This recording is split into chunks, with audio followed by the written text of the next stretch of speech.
Chapter 51, Snake Sea Madness. It should be around here.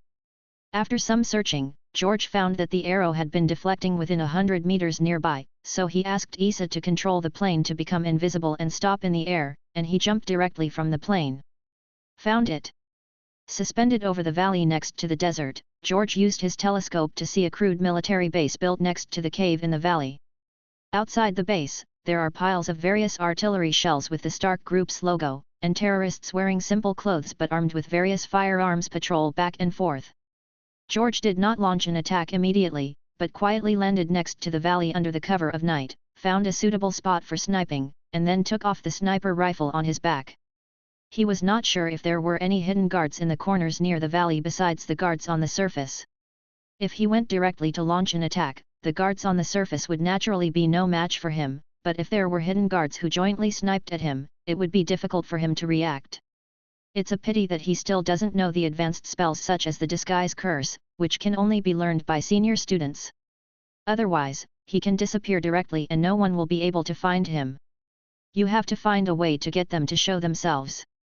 Putting down the sniper rifle, George thought for a moment and gradually came up with an idea. Oolong comes out of the hole. Oolong comes out of the hole. Oolong comes out of the hole. Desert rattlesnakes appeared beside George as he continued to pour out spells. The power of magic in the Harry Potter world varies depending on each wizard's mastery of magic. The same fire magic, Dumbledore can release a sea of fire, the school wizard can only release a flame, the same life-killing spell, an adult wizard can use it as a surefire move, but the young wizard can only make people have a nosebleed. But the magic power of wizards in the Harry Potter world has no limit. If you persist, you won't run out of magic even if you keep releasing magic. At most, your body will feel a little tired after releasing magic for a long time. After all, you can't stand it even if you stand there waving your arms all the time. But as long as you have perseverance, casting magic for 24 hours is not impossible. The specific reason is unclear to George's current magic level anyway. He guessed that either the wizard's bloodline could convert external energy into magic power, so his own magic power was inexhaustible. Either the wizard's blood regenerates mana very quickly, just like a mage in the game. The mana regeneration speed is increased 100 times, and the mana will be fully replenished automatically without being depleted. But this is not an issue he needs to consider now. Now he is taking advantage of the fact that the magic power of his wizard blood will not be exhausted, and he is continuously casting snake summoning spells to form an army of poisonous snakes. I really deserve to be a student of the Snake Academy. Looking at the thousands of desert rattlesnakes spitting out their seeds in front of him, George moved his sore arms and felt that his throat was a little hoarse. Because he cast the spell with gestures, he basically only cast 6 or 7 snake summoning spells per minute on average. With more than 1,000 desert rattlesnakes, he had to wave his hands and recite the spell non-stop for more than 2 hours. I should find a way to learn how to make a wand soon.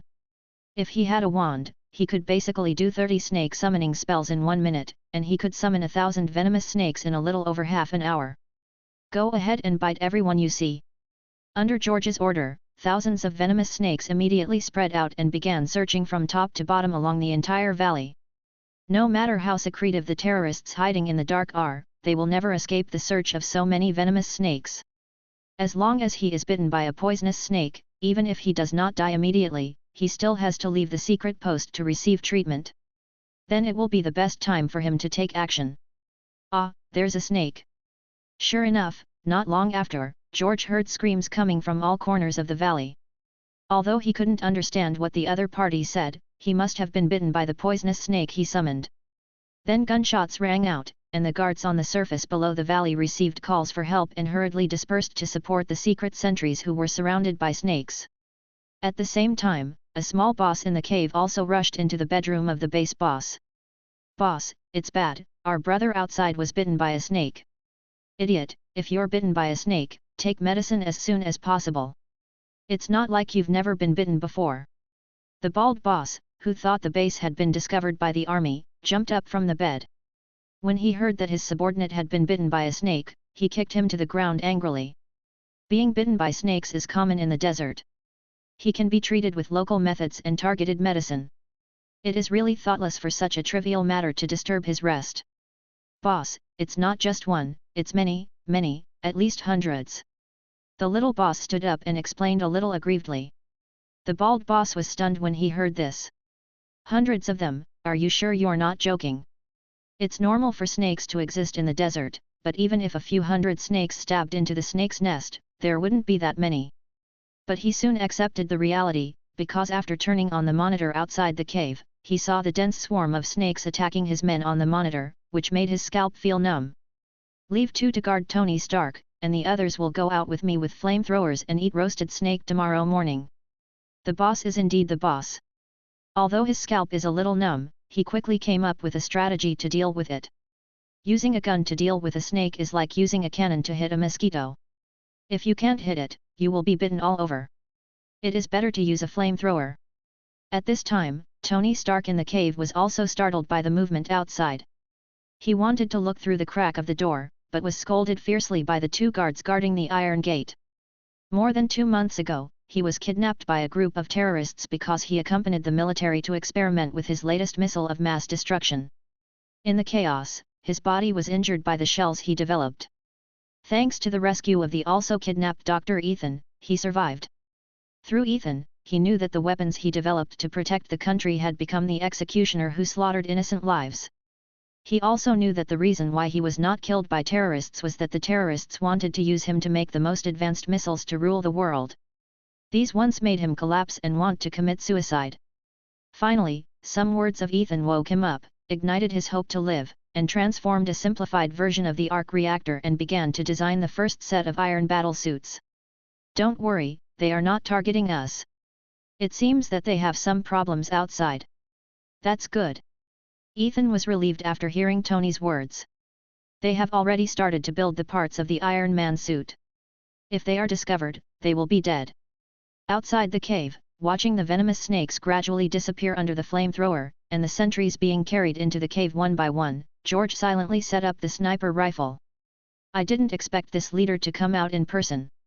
It's just right to start with you. Chapter 52. Truth and Lies. Bang! A sniper bullet burst out, drew an arc under the influence of George's magnetism, and accurately hit the bald boss's temple, killing him with one shot.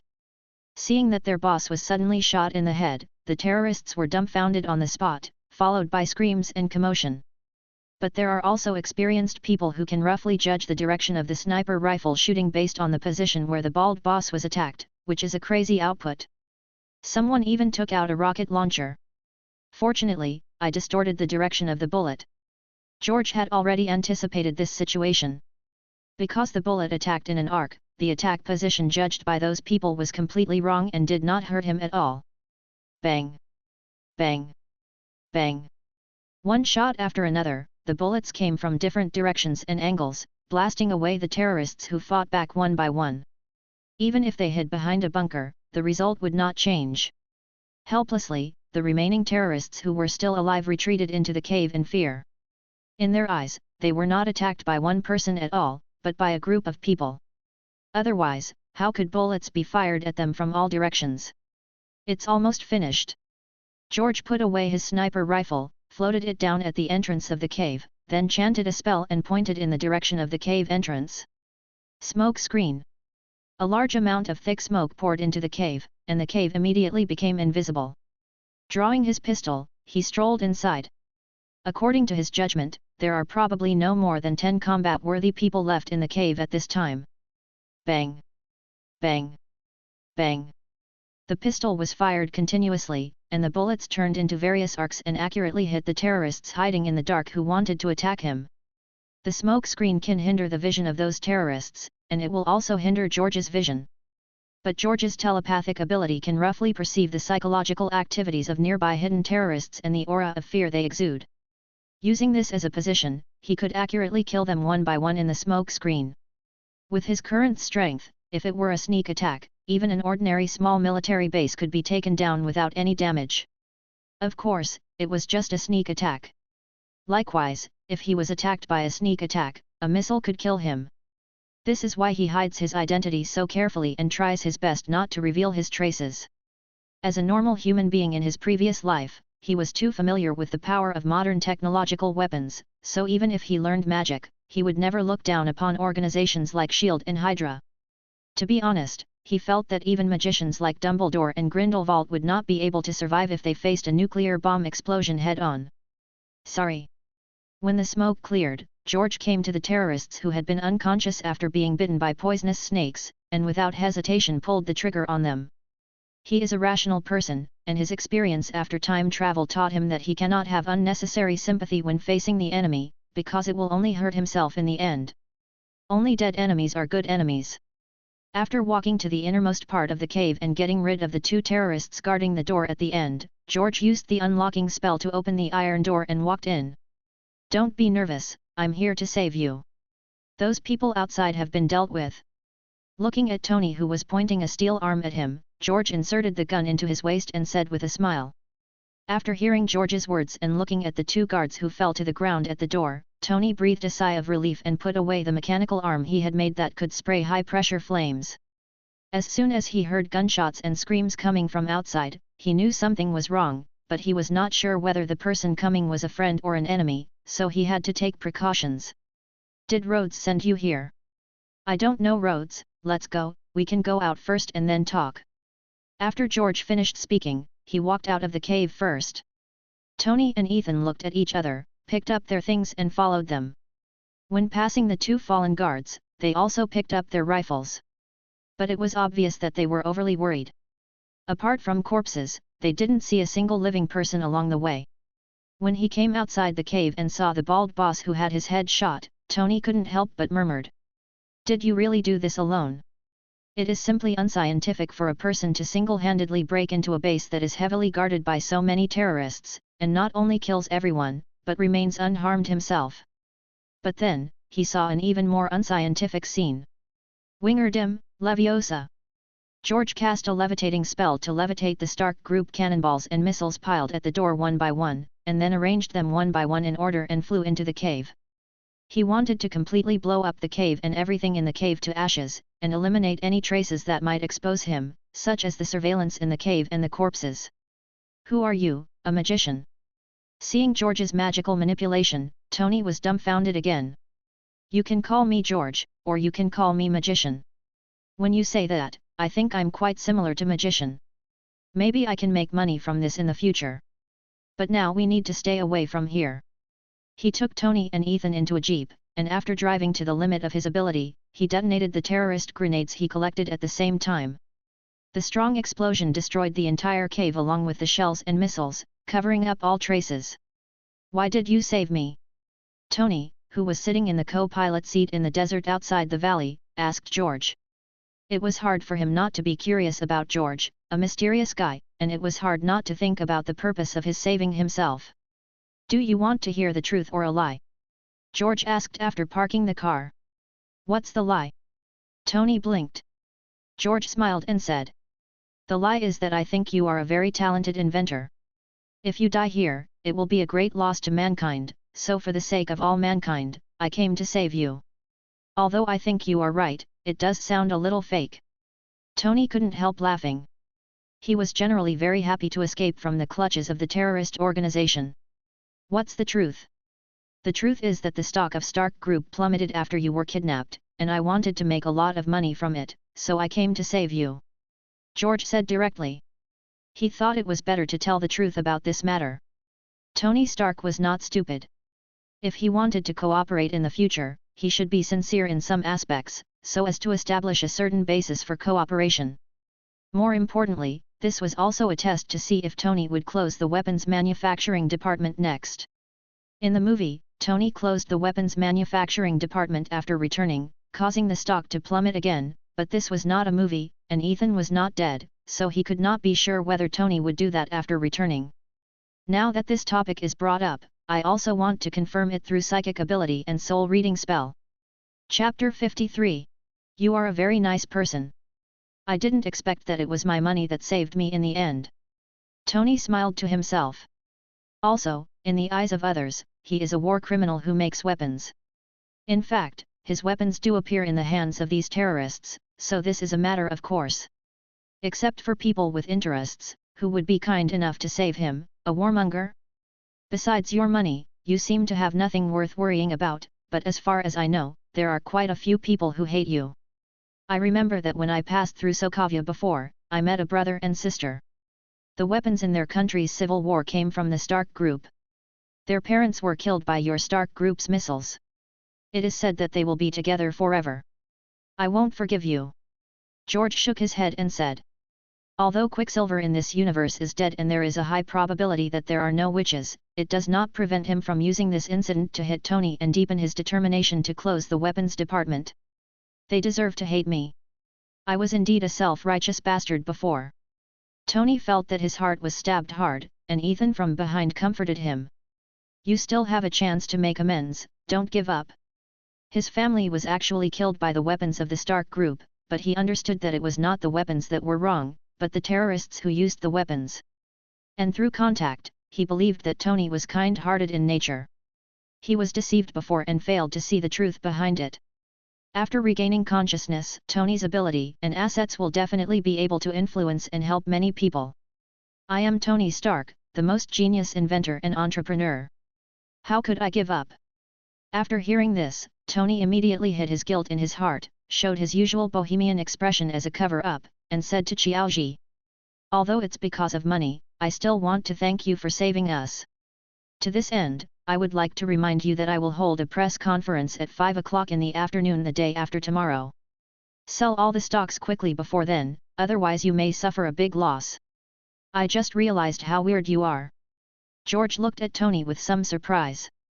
He knew that Tony planned to hold a press conference to shut down the weapons manufacturing department when he used legilimency and telepathy. He was surprised that Tony actually told him directly, which was clearly a gift to him. Because now I'm not going to be an asshole anymore. Tony shrugged. In this case, we might still be friends in the future. George suddenly sensed something, stopped the jeep, opened the door and slowly lifted into the air. The troops looking for you will be here soon. I'm leaving first. If possible, don't tell others about me. The magnetism allowed him to sense that many cars and helicopters were coming in this direction in the distance. It was probably because of the explosion just now that Colonel Rhodes, who had been searching for Tony's traces, discovered it. This guy can actually fly. I'm going to get a guy who can fly when I go back. Seeing George ascending into the sky and gradually turning into a black dot and disappearing, Tony couldn't help but envy him. He decided that after returning, he would further optimize the drawings of the first-generation steel suit he designed before and add a flying function to it. Shortly after George left, Colonel Rhodes led a large number of soldiers to find Tony and Ethan sitting in the jeep. And George, who had already returned to the X-Fighter, had also contacted Leon before that using the special communicator on the fighter plane. You can buy, but remember to sell all the stocks before 5 o'clock in the afternoon the day after tomorrow. George, can you go back? After seeing George finish the phone call, Isa controlled the fighter plane and asked. Go back. George nodded, and then began to think about his next plan. As long as the news of Tony's return appears, the stock price of Stark Group will inevitably recover quickly. As long as all the stocks are sold before the press conference, a huge profit can be made. After the press conference, Stark's stock will fall to an all-time low due to the closure of the weapons manufacturing department, and then use the earned money to buy a second time. Wait for Tony to admit that he is Iron Man, wait for the Stark Group's stock to appreciate in value, and sell some when you need money. Anyway, if nothing happens in the future, Stark's stock will get better and better. But one thing should also be noted, that is, he killed the bald boss of the Ten Rings gang and destroyed the original design in the cave. Obadiah will be unable to create the Iron Overlord in the future, and there will probably be other actions. For the sake of his own stock, Obadiah cannot be allowed to jump over the wall and kill Tony. But he didn't want to kill Obadiah directly now. On the one hand, he felt that with Obadiah's presence, Stark Group's stock could be slowly stabilized after the press conference, allowing Tony time to study the Iron Suit, thereby bringing back the stock price through the popularity of Iron Man. On the other hand, he could also wait for Obadiah to take action against Tony and make Tony owe him another favor. You must know that the most difficult thing to repay between people is the debt of gratitude, except for those who have no character. I need someone to keep an eye on me. It seems I have to hurry up and find a doctor. He had to cooperate with his clone in learning and researching magic, so he couldn't keep an eye on Tony Stark every day, and the one in the base who was good at this was Wolverine. It's just that he can't worry about Wolverine in his current state. He needs to help Wolverine solve the problem of toxins in his body as soon as possible. If possible, by the way, Professor X's epilepsy can be relieved, and the students' learning problems will be solved together. Before, he didn't dare to seek treatment from a doctor because he was worried that the doctor would leak their information after treatment, but now he has learned the initial forgetfulness spell, so he can erase the doctor's memory afterwards. The next day, the news of Tony Stark's return shocked the world, and the price of Stark's stock rebounded rapidly, even exceeding the original stock price before the accident. On the third day, Tony Stark returned to New York on a military plane and announced that he would hold a press conference at 5 p.m. After the press conference, the price of Stark's stock plummeted. That night, George met with Leon on the rooftop again. "Mr. Death, this is the cash you want." Leon handed a box full of cash to George. This time, Leon looked at George as if he was looking at a god. In just a few days, his assets have increased tenfold, and now the money of the Leon family has exceeded the total of half of the 13 families in the Bronx. "Tomorrow, use most of the idle money to buy Stark stocks again." George took the box and ordered, but he still didn't explain why, and Leon didn't ask, because Leon now completely regarded George's words as an imperial decree. "By the way, no matter what method you use, go find me a few of the best brain and neurologists, and bring them to the rooftop tomorrow night, I need them." Before leaving, he handed the matter of finding a doctor to Leon. As one of the 13 families, a local snake, it's easy to find a doctor. "Please rest assured, the best doctors in New York will be here for you to choose tomorrow." Leon patted his chest and promised. Chapter 54. The Kidnapped Stephen Strange. "What did you say your name was?" On the rooftop the next day, George looked at the tall man in a suit in front of him with a look of surprise on his face. The man straightened his clothes and replied arrogantly. "Stephen Strange, I warn you, this is kidnapping, what you are doing is illegal, I will definitely find a lawyer to sue you." "Will this guy be the future Doctor Strange?" George looked at Leon next to him and asked. "What's going on?" "Other doctors are willing to come if we pay them more, but this guy is unwilling to come no matter how much we pay him, but he is currently recognized as the best neurologist in New York. So, we forcibly tied him up." Leon took out a pistol and pointed it at Stephen's forehead. "Boy, I advise you to be careful with your words. I know you have a girlfriend named Christine Palmer. You don't want her to be accidentally hit by a car when she goes out one day. Okay, I will pay attention, don't hurt her." Stephen showed an angry look on his face when he heard this, but for the safety of his girlfriend, he had to hold it back. "It's really Doctor Strange." George raised his eyebrows. "The name is the same, the profession is the same, and even the girlfriend is the same, so it can't be wrong." He only remembered that Doctor Strange was a famous doctor before, but he didn't know that he was a neurologist. But it's not a big problem. He became Doctor Strange 6 or 7 years later. Now he is just an ordinary person. He doesn't want to kill him, but just wants him to help treat his illness. It is estimated that it will not attract the attention of the old salted fish of Ancient One. "Leon, put down the gun, don't be rude to Mr. Strange." Waving his hand to let Leon back, George stepped forward and smiled at Stephen and a group of doctors. "Don't worry, as long as you help me well, I promise that your reward will not be less, or even more. And I promise you that you and your family will be safe and will never be harmed." The doctors looked at George wearing the death mask and swallowed their saliva almost at the same time. Some doctors regretted taking this order for money. But Stephen had just set an example for them. They all have families, and now they dare not raise any objections. They can only smile and nod together. "Okay, since everyone has no objection, let's go now." George didn't waste any more time. He cast a floating spell on each person, then controlled the thin steel cable to tie everyone together and pulled them up. Stephen and the doctors felt like they were weightless and were being pulled up by George. They also widened their eyes and almost screamed. They were a group of materialists and really couldn't understand the magical phenomenon happening to them. Just when they were about to faint from being scared because they were rising too high, they suddenly entered the interior of a fighter plane.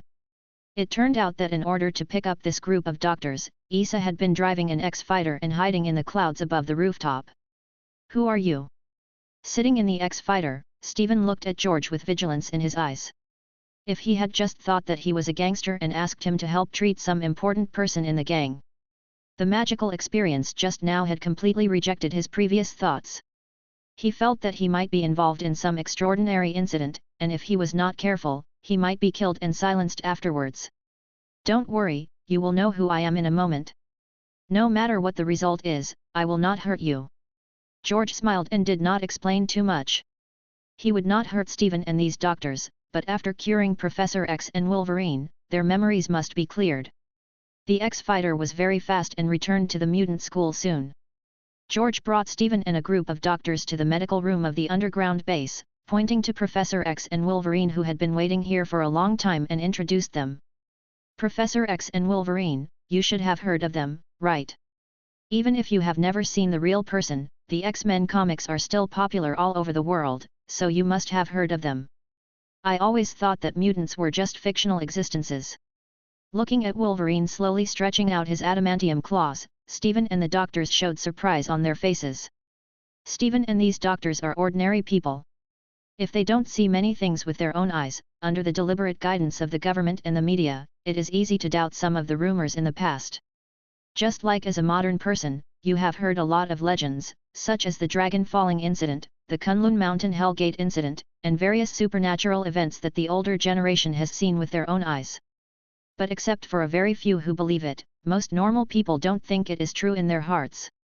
Even if there is a Taoist who survives the thunder tribulation in the sky above the city, unless you see it with your own eyes, even if you see the video, you will subconsciously think that it is just a video synthesized by computer technology. Sometimes you may not believe it even if you see it with your own eyes, thinking that you have hallucinations from eating mushrooms, or seeing a mirage or something like that. The government wants to sincerely cover up something, and ordinary people really can't know the truth in their lifetime. These doctors are highly educated and firm materialists. If they didn't see Professor X and Wolverine with their own eyes, they would not think that there are really superpowers like mutants in the world. I'll tell you about their condition, and then you can discuss and come up with a treatment plan. George briefly described Professor X and Wolverine's symptoms, and also brought the virus samples that inhibited mutant genes from the Genetic Modification Research Institute. After Stephen and the doctors learned about the general situation, they first used the medical equipment in the basement to examine the professor and Wolverine, and then tested the virus samples before starting to study the treatment plan. At this moment, Stephen and these doctors were not only interested in money and their own safety, but also in the existence and condition of mutants. After all, such opportunities are rare. Seeing this, George stopped disturbing them and returned to his dormitory to continue to study magic with his clone. At night, Stephen made a request to George on behalf of the doctors. First of all, although the equipment here is very good, some of it is outdated. Here is a list. Purchase some new equipment as soon as possible. Secondly, after the examination, we concluded that Mr. Logan's body has the current symptoms. It is not mainly affected by the toxins produced by the adamantium alloy, but by the viruses that suppress the mutant genes, which suppress his self-healing ability. As long as the corresponding antidote is configured according to the virus samples to restore his self-healing ability, the toxins produced by the adamantium alloy can be easily resolved by his powerful self-healing ability. Including the loss of control of Mr. Charles's ability that you mentioned, it is also affected by the virus, not entirely due to epilepsy. Finally, Mr. Logan's problem is easy to solve, but Mr. Charles's problem is more troublesome. I can tell you clearly that even if the toxins in his body are removed, his epilepsy cannot be completely cured due to the long-term damage to the brain, and he needs a long time to slowly rest. And it is best not to continue to use the ability. He is not Mr. Logan. His body is just that of an ordinary old man, and he can no longer withstand the backlash brought by the ability. Chapter 55. Peak Wolverine. There is no problem with the equipment. It will arrive early tomorrow morning.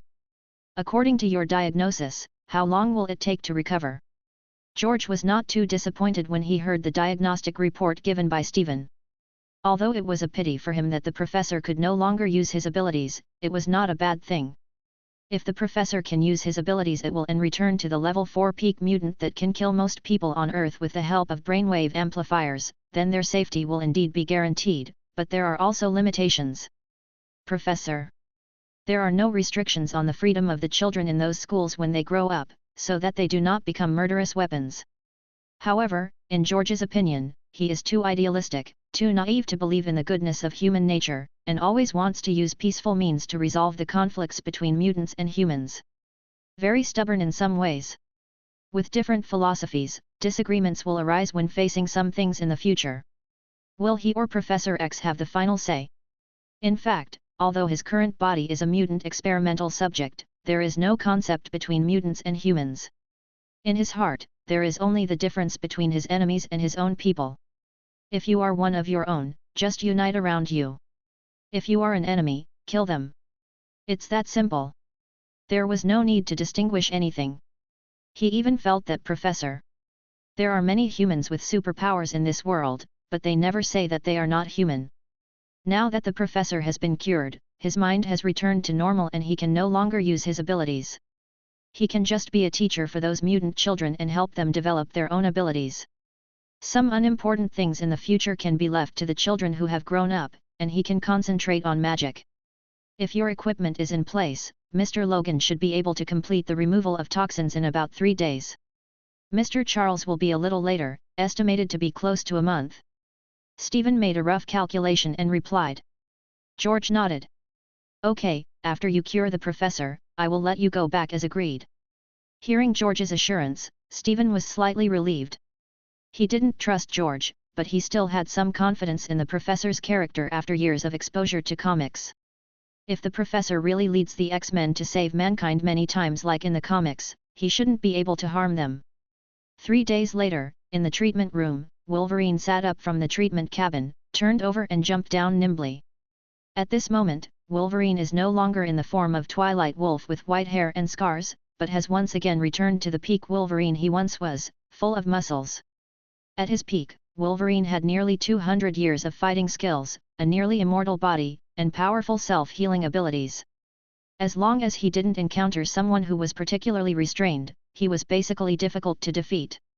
Even mankind's most terrifying weapon, nuclear bombs, cannot kill him. He is the nemesis of all firearms. Compared with the Wolverine at his peak, the X-24 cloned by Drive Rice is simply on the ground and in the sky. Not only is clone X-24 not as capable of self-healing as Wolverine, but his mind is not sound, let alone his fighting skills. He just fights based on instinct. Even the little wolf girl will be able to defeat X-24 when she grows up. I haven't felt like this for a long time.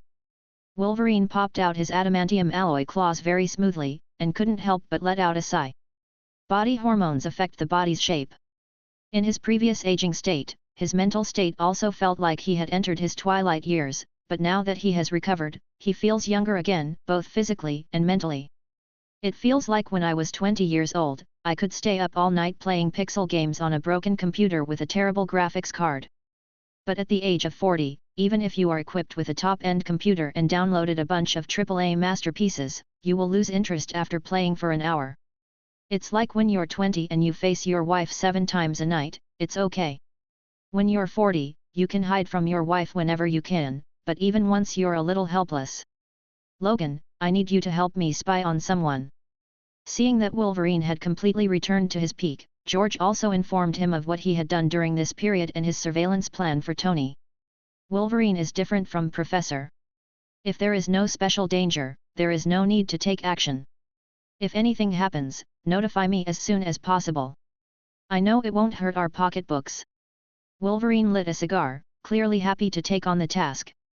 He will not let the family he built with great difficulty be destroyed again, so as long as it does not violate his bottom line, he is willing to do it for the sake of this family. Mr. Logan, do you think it's appropriate for you to smoke here? Do you want me to get you another ashtray? Stephen, who was debugging the equipment, saw Wolverine who had come down from the equipment smoking a cigar in the treatment room, and immediately scolded him rudely. He was not a good-tempered person. He was a little unhappy about being forcibly kidnapped. He just didn't dare to confront George for the safety of his girlfriend, but he didn't have such a good attitude towards other people. Sorry, Dr. Stephen. Wolverine immediately put out the lit cigar in his palm. He was very tolerant of the doctor who cured his body. Besides, it was not good to smoke cigars here. The professor was still being treated in another instrument. 3 weeks later, the toxins in Professor X's body were all cleaned up. After a difficult brain surgery, the epilepsy symptoms were greatly relieved. In the later stage, he only needed to take medicine regularly to live like a normal old man. It must be said that Stephen's medical skills were really good. George also sent Stephen and the doctors back to the city after giving them generous rewards as agreed. Don't worry, we will never tell anyone about our experience this month. On the roof of a building, Stephen and the doctors were put down by George and swore together. During this period, most of them sympathized with the professor and the mutant children, and they also received generous rewards, so they really planned to keep this matter to themselves. However, George shook his head. Sorry, although I want to believe you, I still have to take protective measures for the safety of the children. Waving his hands, he began to cast spells one by one on Stephen and the doctors. Oblivion. Things like oaths and promises are unreliable for most people. He believed that under normal circumstances, these doctors might really keep secrets for them, but if someone put a gun to their necks, or to the necks of their families, could they still keep secrets? So the safest way is to kill them all, but he is not the kind of person who really has no bottom line, so the forgetfulness spell is the best choice. Chapter 56. A large number of mutant clones. At the same time, inside the headquarters base of Yockley Gene Company, Sandor Rice looked at the strong bodies filled with instruments in the glass container and his latest experimental data, and couldn't help laughing loudly. I knew I could do it. Soon, I will be the master of this world. All countries will surrender to me. I will become the only king of the earth. The last time X-24 was dispatched to hunt down the escaped mutant children, he failed, but by collecting corresponding data, he also further improved his experiments on mutant clones. After these 3 or 4 months of research, in addition to recreating many new Wolverine clones, he also made new breakthroughs in recreating other mutant clones. Give him another month or two, and maybe he can recreate Professor X, Magneto, Phoenix, and Cyclops. It's just that through simple tests, the abilities of these clones are much worse than the original ones. Of course, he knew that even if he made a corresponding clone, the strength would not reach the level of the original body, but even if it was only 20 to 30%, it should not be underestimated. In particular, he took the quantitative route. In a few more years, he could create an entire army of cloned mutants and then use computers to control them remotely. It would not be that difficult to conquer a country. A level 3 Magneto clone might not be that strong, but with 1,000 level 3 Magneto clones, would there be a chance to compete with Magneto? Although it is only a sign now, there is already a sign and a way forward. As long as things go well in the future, it may not be impossible. By that time, no country will be his opponent. If George were here, he would definitely tell him that he was too naive and that the world was far from as simple as he thought. Let Donald come over here. After sorting out the experimental data, he seemed to remember something, picked up the communicator and called Donald, the commander of the base, over. How about it? Have you found any trace of those failed products? No exact location yet, but it's confirmed to be in New York. Although they have been changing cars on the road, according to the tracking of our tracking experts, it is confirmed that they finally entered New York City and have not come out until now. They should be hiding in some secret place. Commander Donald reports.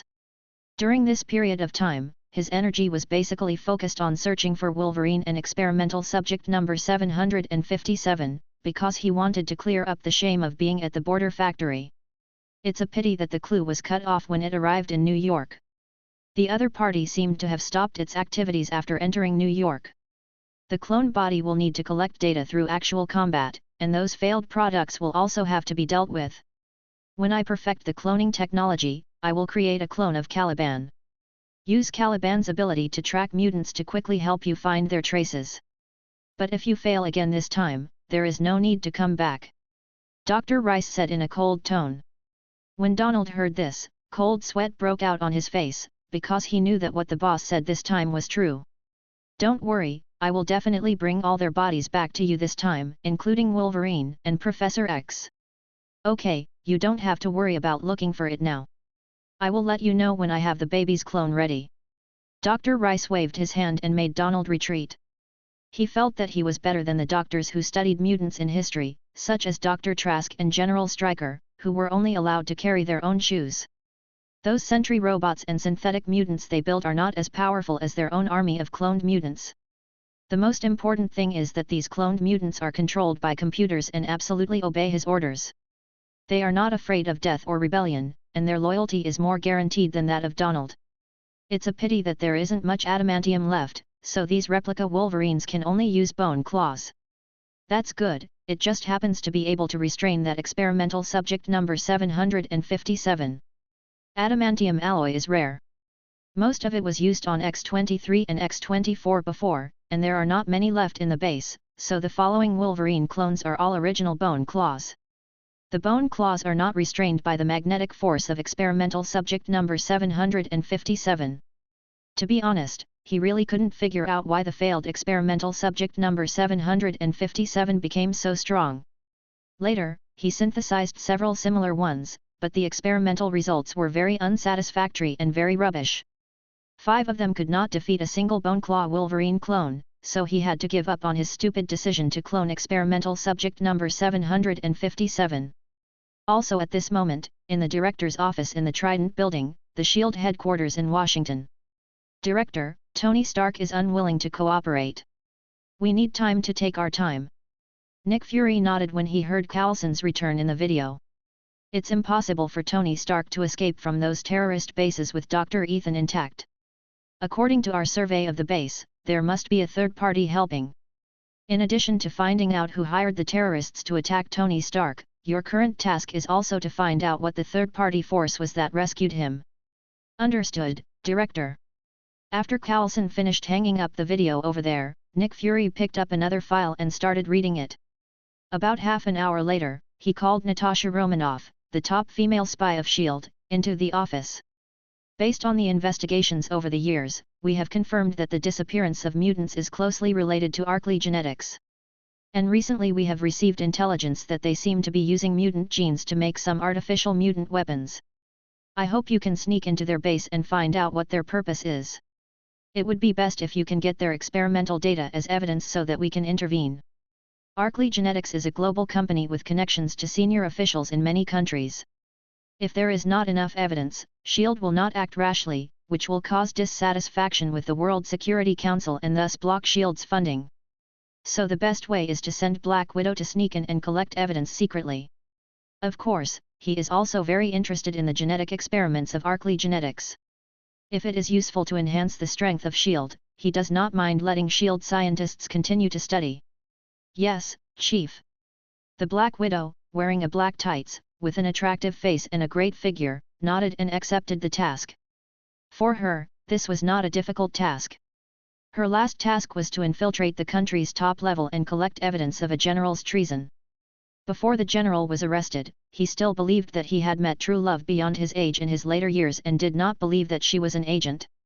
Chapter 57. George the Studious. On the other side, George once again entered into the rhythm of concentrating on researching and learning magic. With Wolverine on Tony Stark's side, it doesn't seem to be a big problem, and Tony Stark is not stupid, so he won't be killed by Obadiah so easily. Even if you are killed in an accident, there is nothing you can do. At most, the stock will fall again and you will lose some money. When you become stronger in the future, you will naturally have the opportunity to earn it back through other methods. For him now, establishing a relationship with Tony Stark is certainly better for future development, but if he doesn't take this step, it's not a dead end. Money is a general equivalent. It is useful only if it is spent. If it is not spent, it is just waste paper. No matter how badly the Stark Group's stock fell, given its size, the stock could still be exchanged for a lot of money, enough for them to spend 7 or 8 years. By that time, he would have already learned the Muggle shielding charm and the loyalty charm, and he would not have to worry about the safety of the school. Therefore, it is most important to focus on magic, and everything else is secondary. Hogwarts Castle, Charms Class, Professor Flitwick is instructing on the essentials of the levitation charm. Don't ever forget that subtle wrist movement we've been training, 1 swipe and 1 twitch, remember, 1 swipe and 1 twitch. It is also very important to recite the spell correctly, and don't forget the wizard Barafio, who said the F instead of an S and found himself lying on the floor with a buffalo standing on his chest. That's not bad. With this technique, you won't be short of beef in the future. After hearing the example given by Professor Flitwick, George secretly complained. In fact, he was just complaining. According to the magic knowledge he learned during this period, he knew that the cow was not transformed out of thin air. It was either a transfer of nearby cows, or something similar to a transformation spell. Magic is magical, but it also follows its own rules and is not omnipotent. At least it is impossible to conjure food and water out of thin air. Many magic spells that conjure cows, snakes, horses, birds, flowers, etc. are actually extended magic of transfer and transformation. If it is a transfer type, things that do not exist around you cannot be transferred. For example, if you are in a desert, even if you say F instead of S 100 times, there will be no cows. If it is a transformation type, then the cow is affected by magical transformation. Once the magic effect ends, it will disappear or return to its original appearance. It is impossible to get countless free beef to fill your stomach in this way. At most, you can just taste it. There are many similar rules in magic. If you don't study them carefully and understand the taboos, you may accidentally get yourself into trouble one day. Luna's mother died from the experiments and improvements of the curse. Now, everyone starts practicing. After explaining the theoretical basis of the levitation spell, Professor Flitwick asked everyone to try practicing with feathers. At this time, George was not low-key. He naturally raised his hand and cast a floating spell on the desk next to him. Wingardim Leviosa. As the spell sounded, the desks immediately floated above the classroom, leaving the little wizards who were still trying to make the feathers float in a daze. Very well, George, 5 points for Slytherin.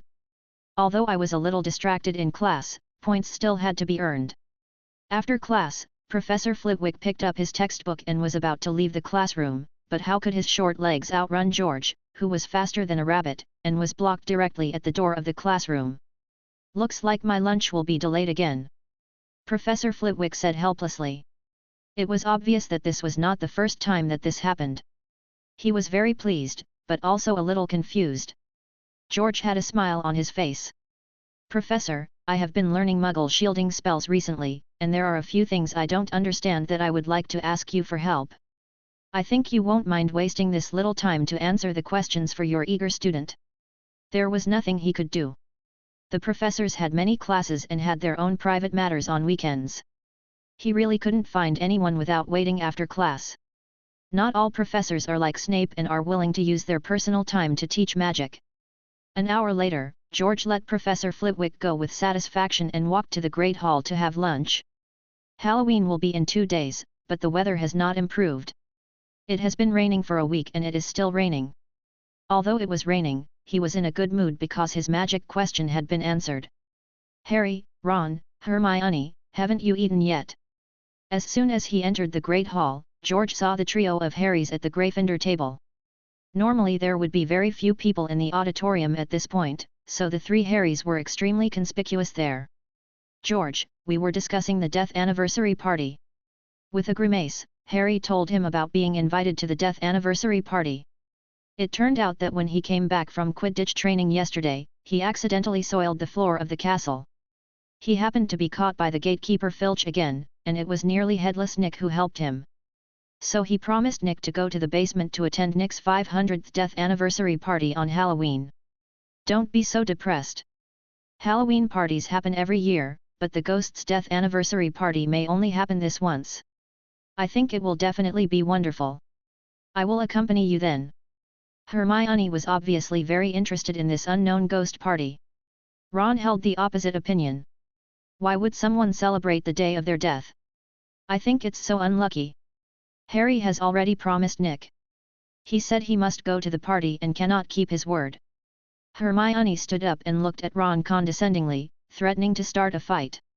Ron was so frightened that he quickly changed his words. You are right, Harry. As a good brother, I will accompany you. Thank you. Harry's expression felt a little better, and then he looked at George expectantly. George, do you want to come and see it together? I'll forget it, I don't want to miss my first Halloween at Hogwarts. George smiled and declined Harry's invitation.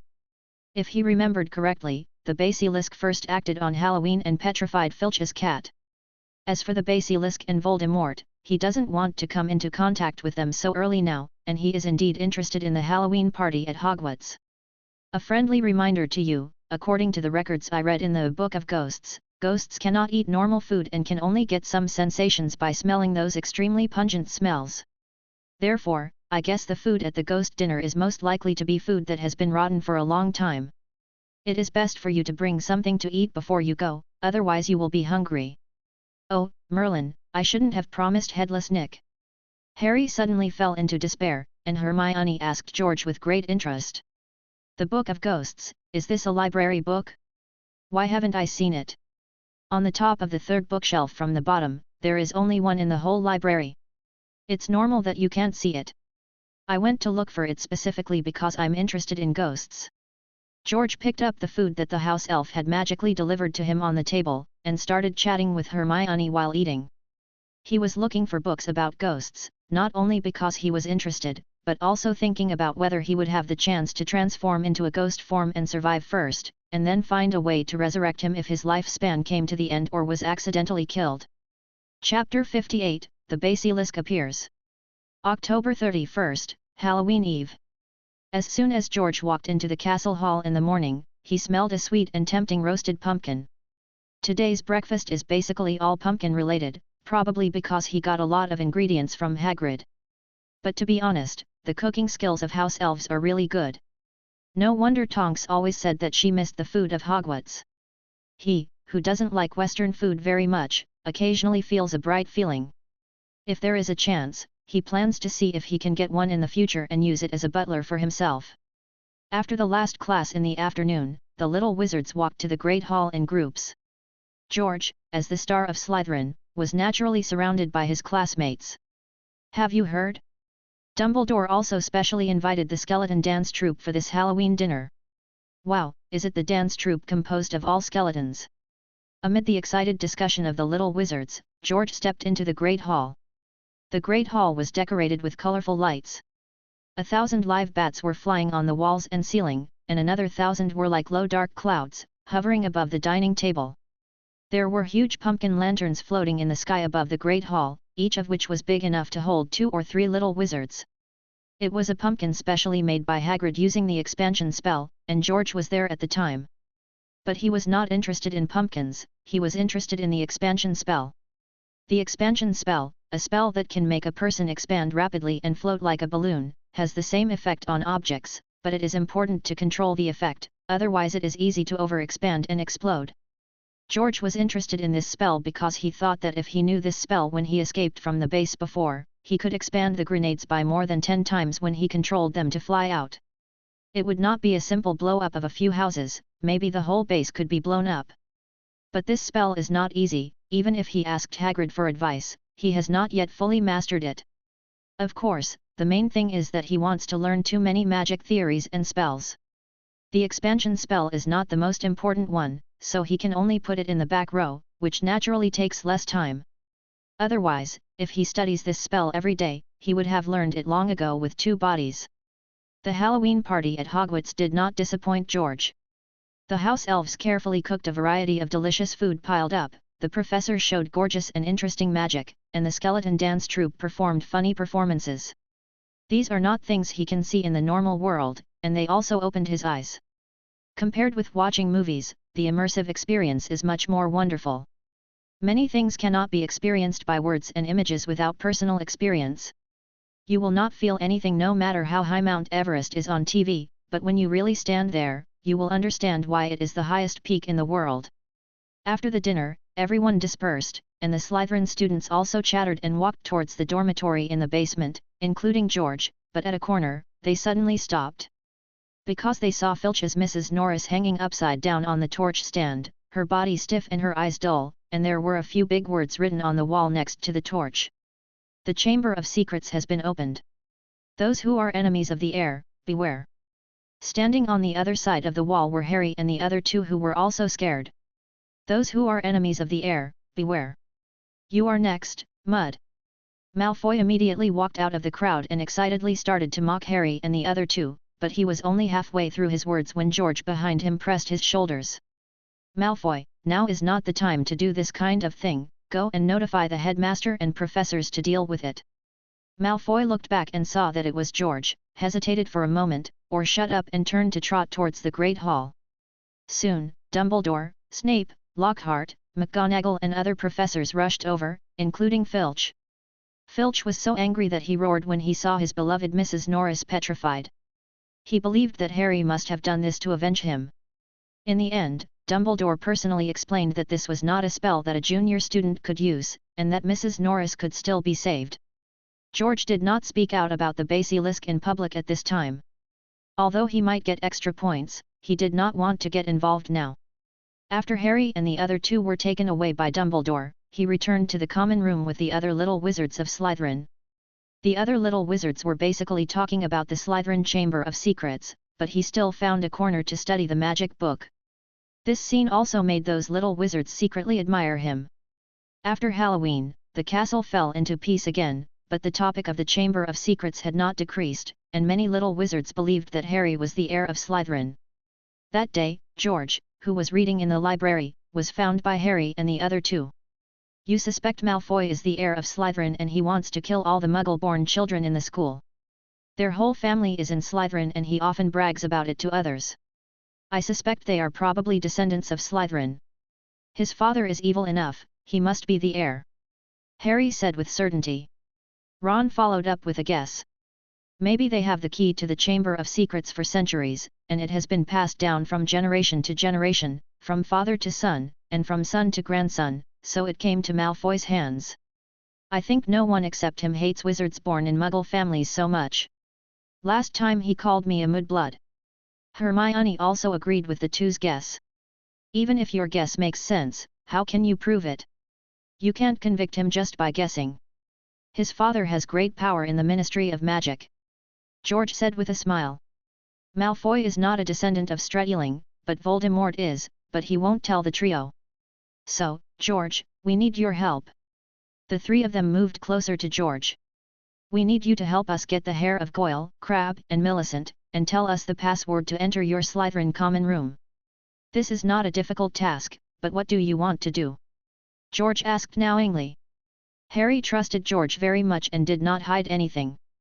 "We plan to make Polyjuice Potion, disguise ourselves as these three people, and go directly to the Strelling common room to get Malfoy to talk."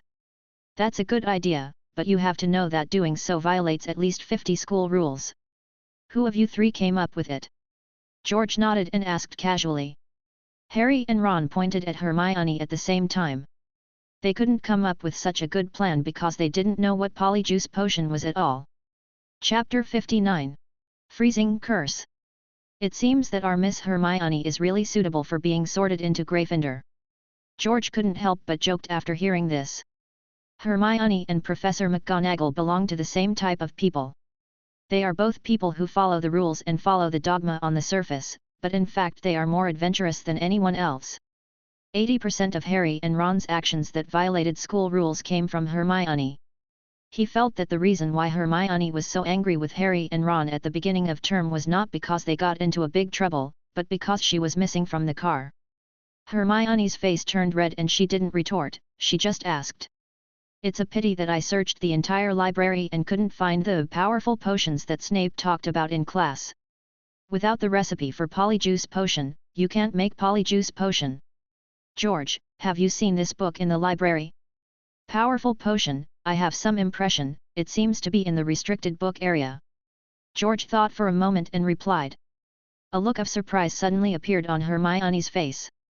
"The Forbidden Book area, you can actually go to the Forbidden Book area. This is also thanks to Professor Lockhart. As long as you learn to compliment his books a few words and then make up any excuses, you can trick him into giving you a note to go to the restricted book area to find books at random. Next time you go there, I will help you find the magic book called Powerful Potion." George winked at Hermione. Since the last time he went to the restricted book area to borrow a magic book about the tracking curse, he went there several times, but because of Dumbledore's surveillance, he never touched a book about dark magic. "What I borrowed were some magic books about advanced spells. He can't learn those spells with his current ability, but it's better to memorize them first."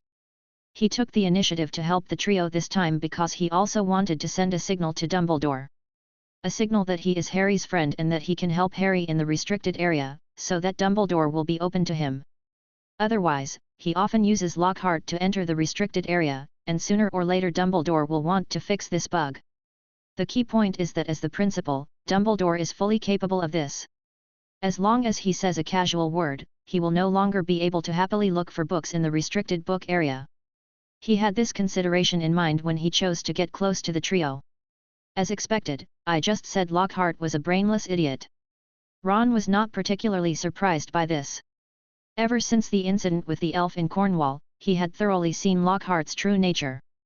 However, Hermione obviously didn't think so, and she retorted with a scream. He is not a brainless idiot. I checked that everything written in his book is true.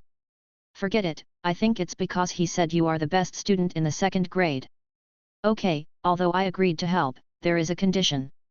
George interrupted the quarrel between the two. I heard Hermione that you used the freezing spell to easily immobilize a group of Cornish elves in the defense against the dark arts class. I have also been studying the freezing spell recently. I wonder if there is a chance to communicate. Freezing spell is a kind of range-wide binding magic. It is very useful for creatures with relatively small strength, but it cannot restrain creatures with strong strength. People with such strength can easily break free. But George was interested in this spell not because of this, but because the freezing spell also had a special function, which was that it could affect modern technological items. Small technological items such as anti-theft alarms and surveillance cameras will stop functioning immediately after being exposed to the freezing spell, causing the machine to fail. It is one of the spells often used by wizards in the Muggle world. If he uses this spell against Iron Man, the arc reactor in his body may be affected, causing Iron Man's steel suit to be paralyzed on the spot. No problem, I will tell you all the casting techniques of the freezing spell. When Hermione heard that George, the star of Slytherin, asked her about magic spells, she immediately raised her chin proudly. She loved being a teacher the most. In particular, George was very nice to talk to, unlike Ron, who was so stupid and taught him well and even lost his temper and ridiculed her. Abnormal. Harry and Ron looked at each other and had the same thought in their minds at the same time.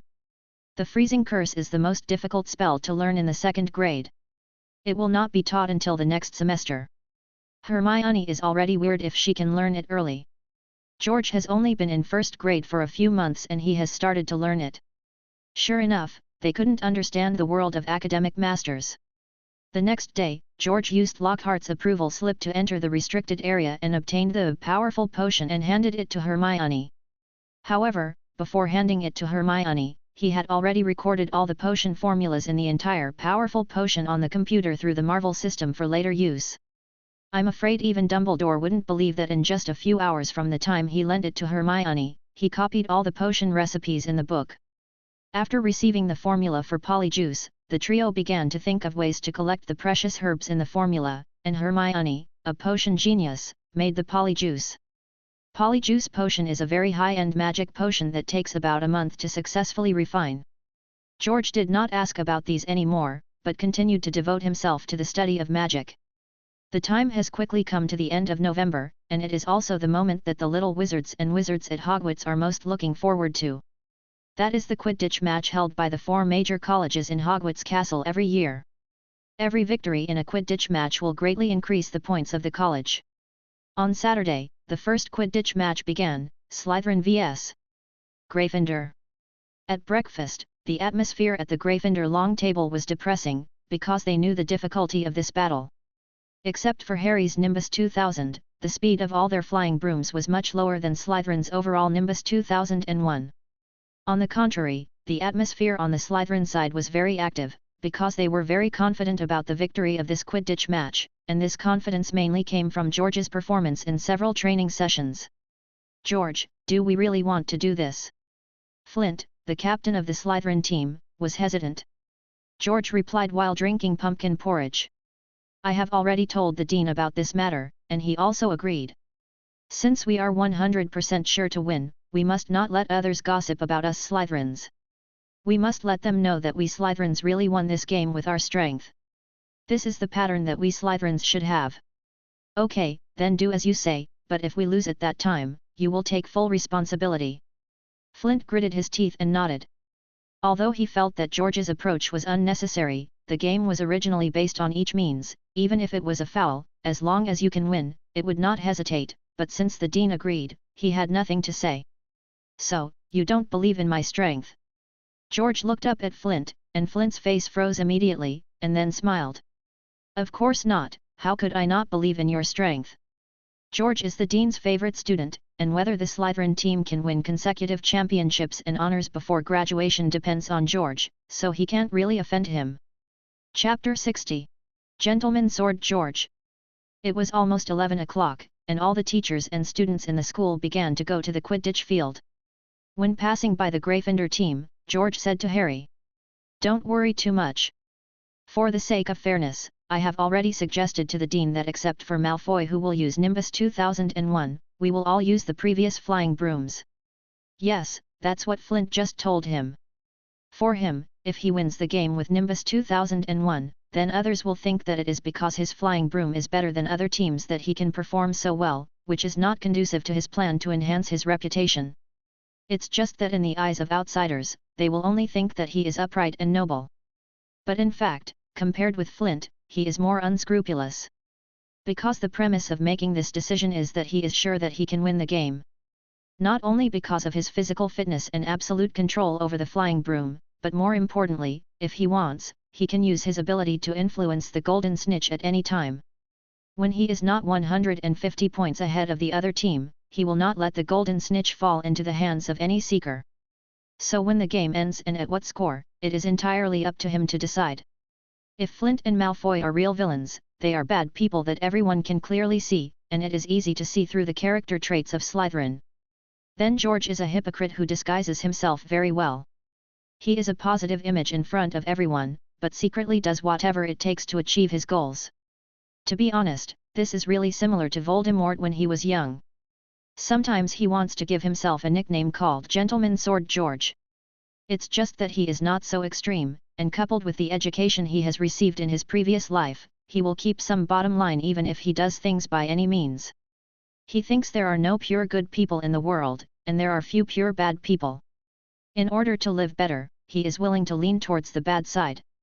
"Thank you, George." Hearing George's words, Harry immediately became excited. Wood and other Gryffindor players jumped up excitedly, looking at George with admiration in their eyes. If before, except for Harry's trio, Ginny and Colin, other Gryffindors just didn't dislike George because of his speech at the beginning of the school year, now they have a good impression of him. "The most important thing about the game is fairness," George said without blushing. "It's not really cheating, after all, the rules of the game only say that magic cannot be used, but not superpowers. The Quidditch Stadium, the stands are full of students and teachers from the 4 major colleges, as well as wizards from Hogsmeade and wizards from the Ministry of Magic who were invited. Among them is Ludo Bagman, the current director of the Department of Magical Games and Sports. Is this first-year wizard named George really as good as you say? He came here specifically this time because Hooch told him that Hogwarts had a talented player who could make the British Quidditch team rise. Although he didn't quite believe it, he still wanted to see it with hope. If the British Quidditch team didn't do well and didn't get a place in the World Quidditch Cup, he probably wouldn't be able to sit on the position of director of the Department of Magical Sports and Games for a few more years. Of course, just wait and see, Bagman. Madame Hooch waved to Ludo with confidence, then walked down the stands and entered the center of the court. She had seen Slytherin's training and was confident in George's strength. Amid the warm applause of the little wizards around, the captains of the 2 teams shook hands, and then both sides took off at the same time, officially starting the game. "Hey, did I see it wrong?" Except for Malfoy, all the Slytherin team gave up using Nimbus 2001. At the beginning of the game, the wizard Lee Jordan, who was the commentator, was surprised to find that the flying brooms of the Strelling team were abnormal.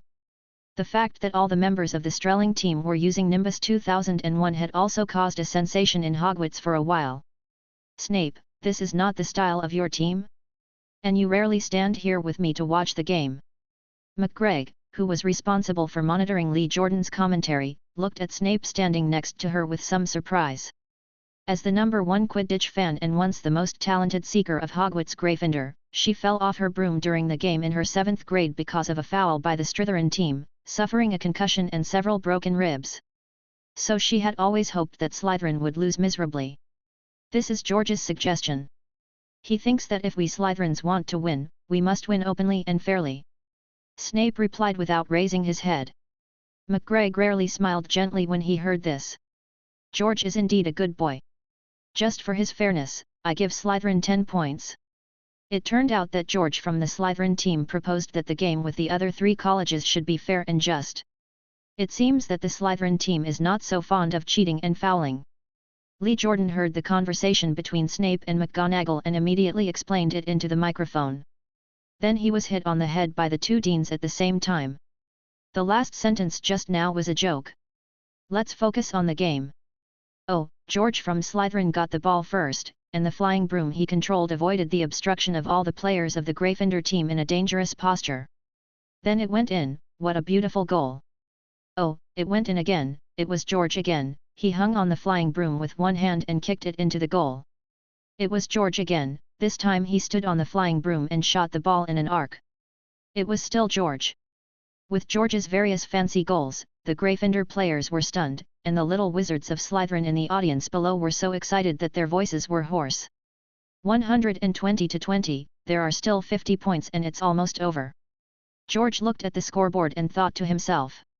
Up to now, apart from controlling the flying broom, he really didn't cheat much, and even let Gryffindor down twice to avoid being beaten bald. There was no way, his physical advantage was too obvious, and it was basically difficult to not grab the ball with the flying broom, and it was also difficult for the opponent's players to stop him. And the golden snitch was indeed difficult to catch. Even if he didn't control it, Harry and Malfoy hadn't touched the tail of the golden snitch yet. However, just when George was about to continue to score points, an accident suddenly occurred at the scene. The black bludger seemed to be controlled and began to attack Harry frantically. Is it the house elf Dobby who started to play tricks? He knew that it was the house elf Dobby of the Malfoy family who hid in the dark and deliberately used magic to control the bludger to attack Harry in order to let Harry go home seriously injured and not be killed by the basilisk. Chapter 61. George is too fierce. Someone has tampered with the ball. It won't let Harry go. It didn't chase anyone during the whole game. It must be that Malfoy from the Slytherin team who tampered with it. He wanted to catch the snitch in such a despicable way. In order to protect Harry, all the Gryffindor players surrounded Harry, fell to the ground, and knocked the bludger away again and again. The twins guessed angrily. Chaser Alicia Spinnet looked at the Captain Wood. Oliver, you can't let Harry deal with that thing alone. Let's suspend the game and ask for an investigation. Wood hesitated when he heard this. Harry shouted excitedly. If we stop now, we will be disqualified. We can't lose to the Slytherin team because of a crazy bludger. They are already 100 points ahead. Only if I catch the golden snitch can we win this game. Hurry up, Oliver, take them away. You are by my side, and I can't catch the golden snitch at all. No, if we both apply for an investigation at the same time, you will not be disqualified. Just then, a familiar voice came from above them. It was George who came over. After seeing the situation on the Gryffindor side, the Slytherin team started to watch the excitement. Anyway, it didn't hurt them. George went to persuade Flint to agree to apply for an investigation together. The reason is very simple. He told Flint that they were almost certain to win with the current trend, but if they won the game because the bludger attacked Harry, others would think that they had done something wrong, and that would be a disgusting win. George, you are such a good person. Wood looked at George with a touch of emotion in his eyes. George was indeed different from ordinary Slytherins. Ms. Hooch noticed the situation and walked over quickly. Because both parties jointly applied to investigate the bludger, the game was suspended. Snape and McGonagall, as the deans of the two houses, inspected the bludger, and the inspection results were obvious. Someone had indeed cast a powerful magic on the bludger. However, this kind of magic to control the bludger is not something that the little wizards in the school can cast, so it can be determined that it was not done by the Slytherin team. This situation is rare in the history of Hogwarts. In order to continue the game, the two deans announced that there was a problem with the bludger itself and temporarily replaced it with a new one. And Dumbledore was invited to help monitor the entire court to prevent any more accidents. With Dumbledore's personal supervision, Dobby, who was hiding in the dark, naturally did not dare to make a move again, and the game entered a hot competition again. At 4 o'clock in the afternoon, after a full 3 hours of competition, Harry was finally one step ahead and caught the golden snitch before Malfoy, scoring 150 points for the Gryffindor team and ending the game. However, when he saw the score on the scoreboard, he was dumbfounded. The score between Slytherin and Gryffindor at this time was 400:200. That is to say, excluding his 150 points, Gryffindor was 350 points behind. Congratulations to Harry Potter for catching the golden snitch and scoring 150 points for Gryffindor. Unfortunately, the winner of this game is Slytherin, because George from their team scored 30 goals alone. Commentator Lee Jordan announced the result of the game with regret. As a Gryffindor, he certainly still hoped that Gryffindor would win, but unfortunately George from Slytherin was too fierce, and the Gryffindor team could not stop the goal at all. After the game, George returned to Hogwarts Castle surrounded by all the wizards of Slytherin. This time Slytherin was able to win entirely because of George. Otherwise, if Harry had caught the golden snitch normally, they would not have won again. After dealing with everyone, George quietly brought his magic book to the side of the Black Lake. Winning the Quidditch match was just to increase his popularity and reputation, facilitate his actions in school, and pave the way for his life after graduation. But these are just auxiliary things that can help him become stronger. Just like Lockhart, he tried every means to improve his reputation, but when he was in danger, he could only wait to be killed. The real strong man should be like Dumbledore, Voldemort, and Grindelwald, that is what he pursues. It's just that his good time studying magic was interrupted not long after. A tall middle-aged wizard with short yellow hair and round eyes found him. "Hello, George." "Hello, Mr. P, who are you?" Halfway through answering subconsciously, George realized that he had said it again. "I am Ludo Bagman, the current director of the Department of Sports and Physical Education of the Ministry of Magic." The middle-aged wizard smiled and replied. George immediately searched his memory about the name, and soon he had the answer. "Isn't this the director of the sports department who was addicted to gambling, went bankrupt, owed the goblins a large amount of gold coins, and cheated the Weasley twins? What can I do for you, Mr. Director?" "It's like this, Ms. Hooch recommended you to me, and I just watched your game. I want to invite you to become a member of our England Quidditch team." Ludo believes that for a little wizard like George, upon hearing his invitation, he will definitely agree immediately and excitedly, because no little wizard can refuse such an honor. However, George's answer petrified him on the spot. "Sorry, I'm not interested in that." Joining the England Quidditch team would naturally be of great benefit to his reputation, but it would be a waste of time. He would have to go to the Ministry of Magic for training every weekend and participate in competitions around the world. It would not be worth the loss. As I said just now, fame is just a side job, and learning magic is the foundation, so he naturally refused immediately. "But you played so well just now. I can see that you stopped playing in order to save face for the Gryffindor team. Otherwise, you could score more goals. Why did you refuse my invitation? Are you worried that your headmaster would not agree?" "Don't worry about that. I will go and talk to Dumbledore in person. He will definitely agree and will give you special permission to free up time for training and competition," Ludo explained anxiously. George's performance on the field just now has completely conquered him. Judging from his professional level, even among the major international teams, George's level is among the top ones. So he must take George down today. "Mr. Director, to be honest with you, I am good at Quidditch because I am talented, but magic is my hobby, so I don't want to waste all my limited study time on Quidditch. Especially now that I am only in the first grade, it is the most important enlightenment stage for learning magic." George saw that Ludo's face was getting more and more anxious, and he paused and continued. "Of course, I am also willing to contribute to our country's Quidditch team, just like I contributed to Slytherin. So I can agree to join the England Quidditch team first, but I can't participate in training and competitions until I am in the 4th grade. Chapter 62. New Magical World. George's idea was simple. Joining the England Quidditch team now could improve his reputation, but he didn't want to waste time training and playing, so he simply postponed it to the 4th grade. When he was in the 4th grade, Voldemort came out. When the wizarding world was in chaos, there was no need to waste time on Quidditch training. It was just killing two birds with one stone. "If you don't agree, forget it." Seeing Ludo hesitate, George looked down at the magic book again. And Ludo dared not hesitate anymore, and nodded quickly.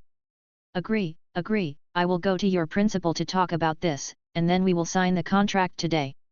The 4th grade is the 4th grade, it's better than nothing." This time he can immediately publicize this matter when he goes back, let everyone know that he has signed a talented player for the England team, so that other people in the Ministry of Magic will not say anything to him. The next day, at breakfast time, the owls rushed into the Great Hall as usual and delivered the little wizards' things to their hands. But not long after, a few exclamations resounded throughout the Great Hall. "George, you've been accepted by the England Quidditch team."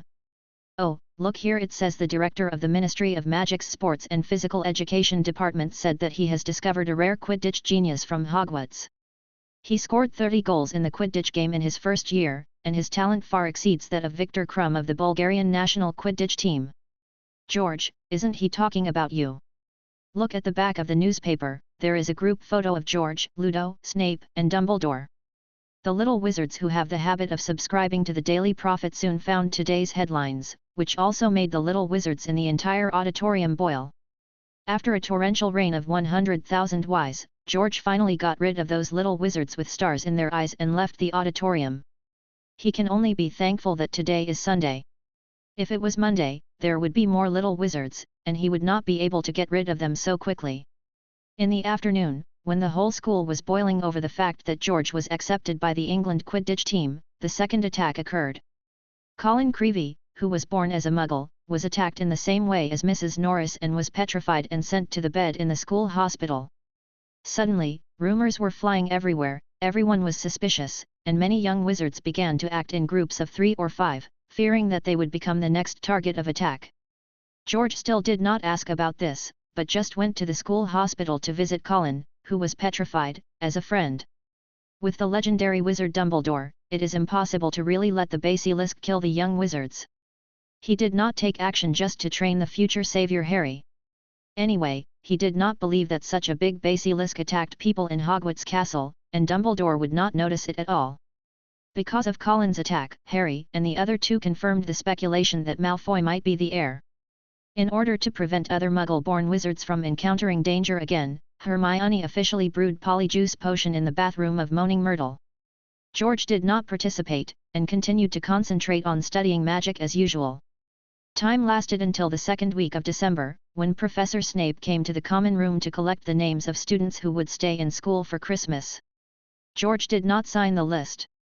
He did not plan to stay in school this Christmas. He was going back to Diagon Alley to learn how to make a wand.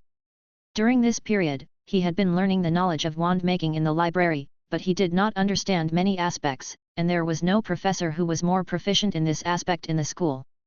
So he planned to go back to Ollivander, the professional wand maker, to teach him at Christmas. At most, he would have to pay more tuition. If you don't learn to make a wand early, it will be difficult to use magic as the main means of combat in the Marvel world. The speed of casting spells with gestures is still too slow. The battle is in an instant, so there is no time for you to cast spells slowly. Only by making a horizontal wand in the Marvel world can he exert his true full magical power. However, to his surprise, another big thing happened that night. In the Marvel universe, George was practicing the freezing curse in the mutant combat simulation room. Suddenly, his body was startled and a familiar pain swept through his body. "I'm torn apart again." After the pain, George felt that he had a new perspective. He couldn't help but sigh in his heart. In fact, he had originally guessed that his ability to split his soul might not be just once. Let's take a look at the new clone and the world. Shifting his attention to the new perspective, the memories of 6 years began to flash in his mind one by one.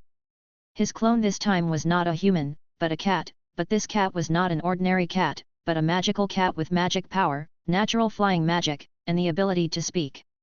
The cat's name is Jin Jin, because the hair on his body is golden, and at first glance, he thought it was a little lion. 6 years ago, Jin Jin broke out of an egg in a forest. Yes, you heard it right, it broke out of an egg. Its species is different from normal cats. It is born from eggs instead of live births. Soon after birth, he awakened his racial talent and was able to use the magic of wings to fly, thus successfully surviving in the forest. When he was about 3 years old, he began to think about his origins and wanted to find his parents, so he flew out of the forest for the first time and came to the outside world to start his adventure. After about 3 years of traveling, he also had a general understanding of his own world. This world is called Aslant, a world full of magic, ruled by humans. Magic has penetrated into thousands of households in this world.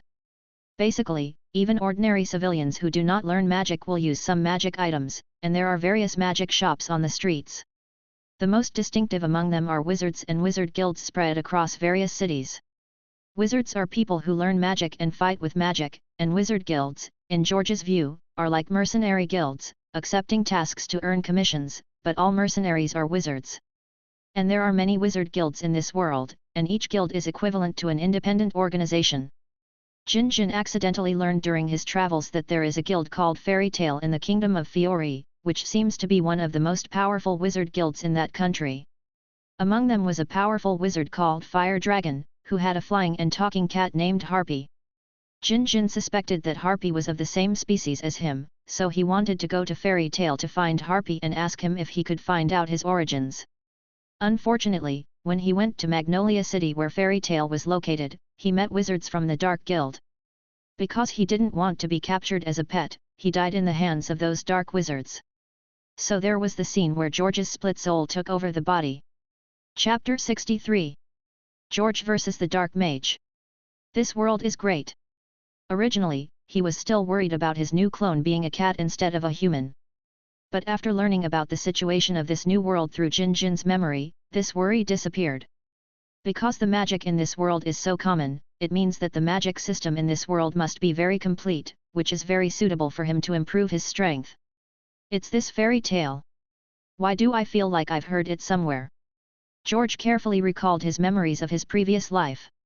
He always felt that he had heard of this name, but he couldn't remember what it was specifically. It might be some work I haven't seen. The Marvel world he traveled through was the comic and movie world of his previous life. The second world, Harry Potter, was the world of movies and novels.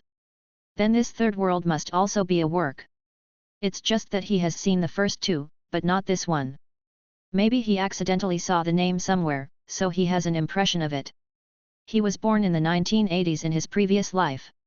He watched black and white TV when he was a child. When he was in school, he liked to watch kung fu and martial arts movies. After he started working, he preferred Hollywood blockbusters. In addition, he has a heavy workload at school and is busy after work, so it is normal that he has not seen many works. However, although he regrets that it is not a world he knows and he does not have the advantage of predicting the plot, he can still see it openly. He can play in a favorable situation and cannot give up in an unfavorable situation. Moreover, he has the advantage of sharing talents and abilities, which is already very good. FLA Dimension. George waved a pair of cat claws and chanted a spell. A few seconds later, a leaf in front of him turned into a blade as thin as a cicada's wing. Obviously, this cat body has inherited the blood of wizards and its magic power has increased greatly. At the same time, he waved his hand again, and the blade was controlled by him with magnetism, and it quickly rotated in the air, and cut the trunk of the arm above his head in half. Magnetism and psychic abilities are also inherited.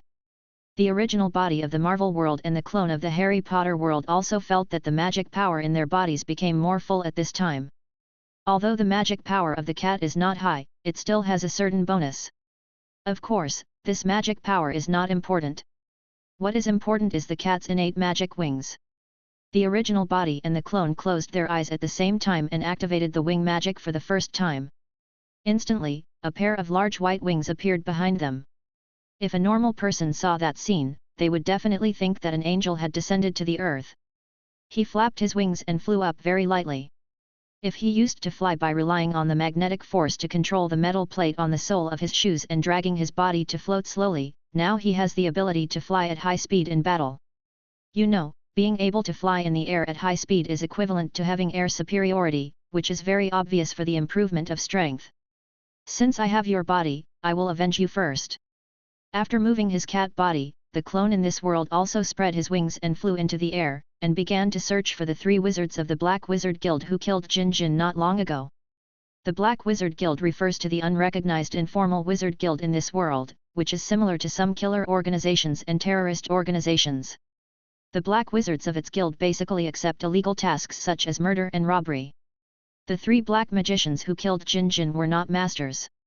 If it weren't for the limited magic power of Jinjin, he would fall down after flying for a short time because of the exhaustion of magic power, and it would not be so easy to kill him. George had no worries about this. His wizard blood magic power would not be exhausted at all.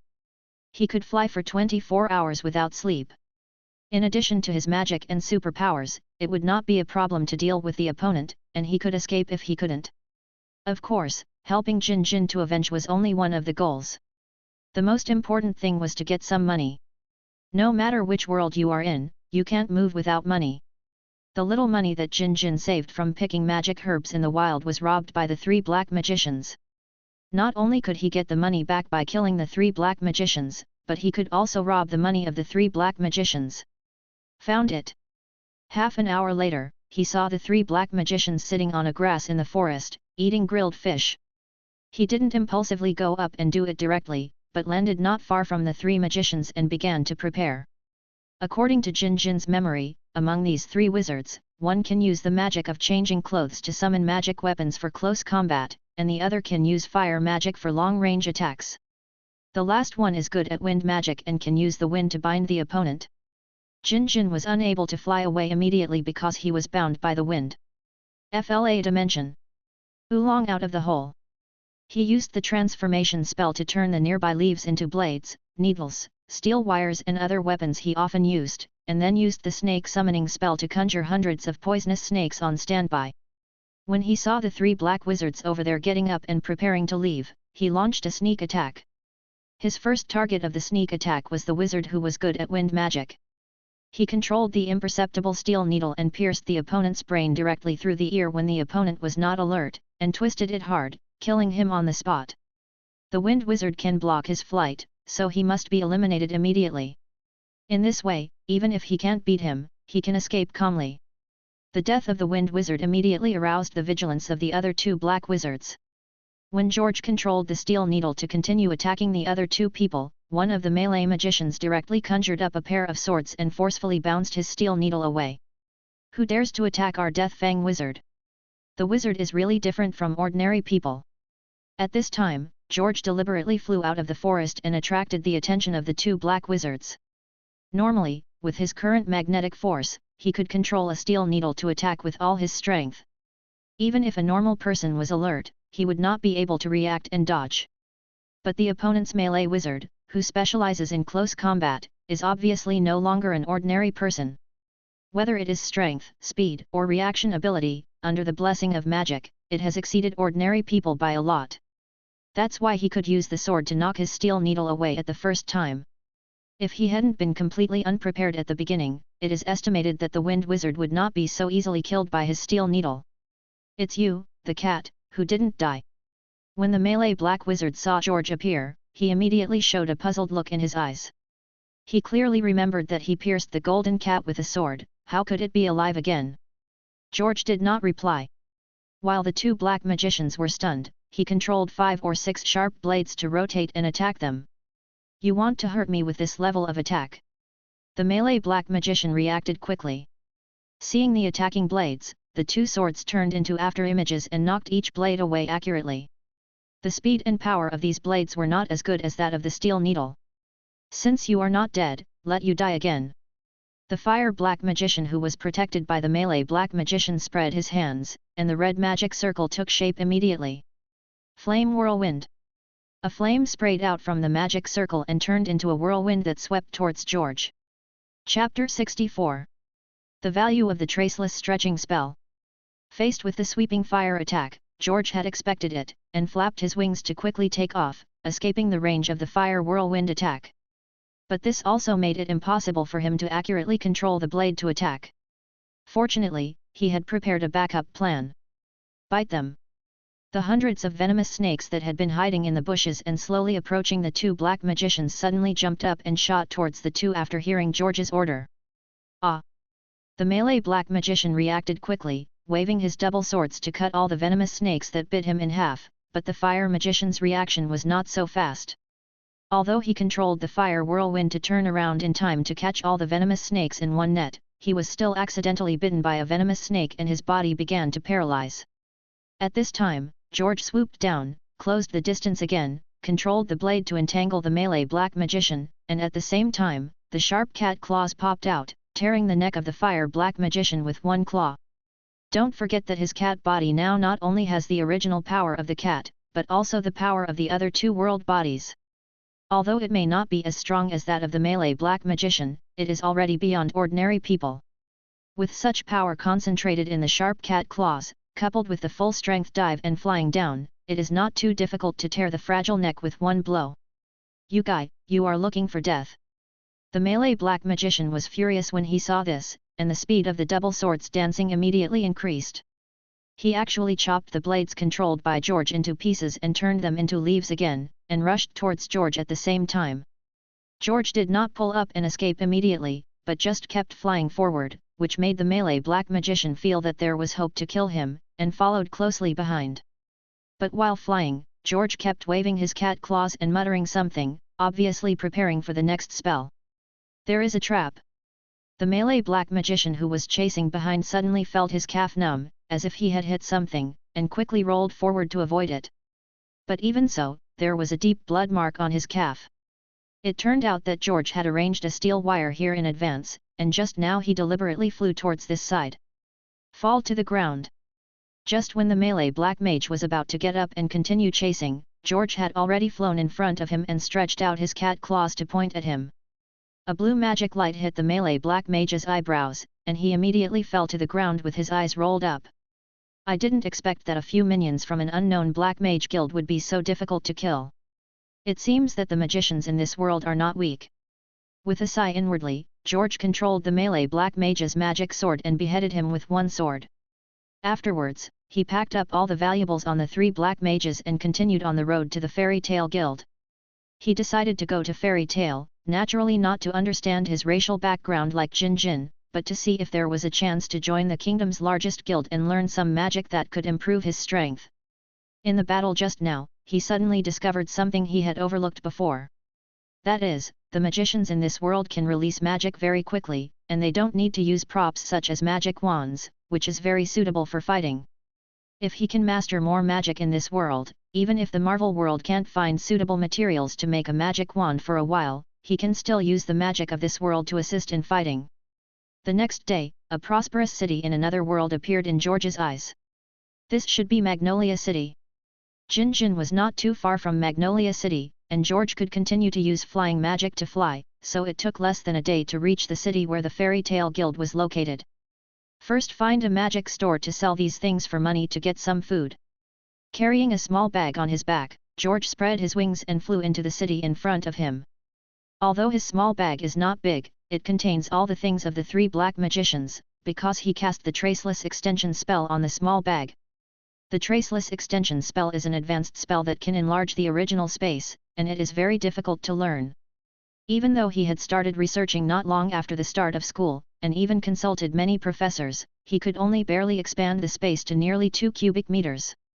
It was not comparable to the level of the traceless extension spell of Newt's box, which could extend a small world.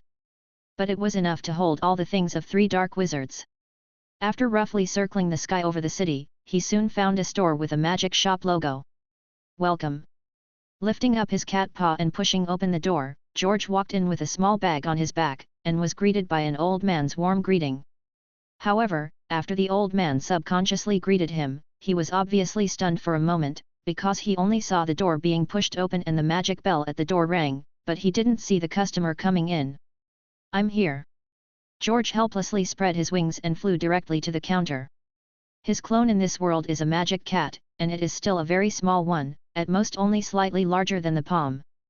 But fortunately, it is also habitually walking upright, not crawling on all fours. A talking cat, what do you need?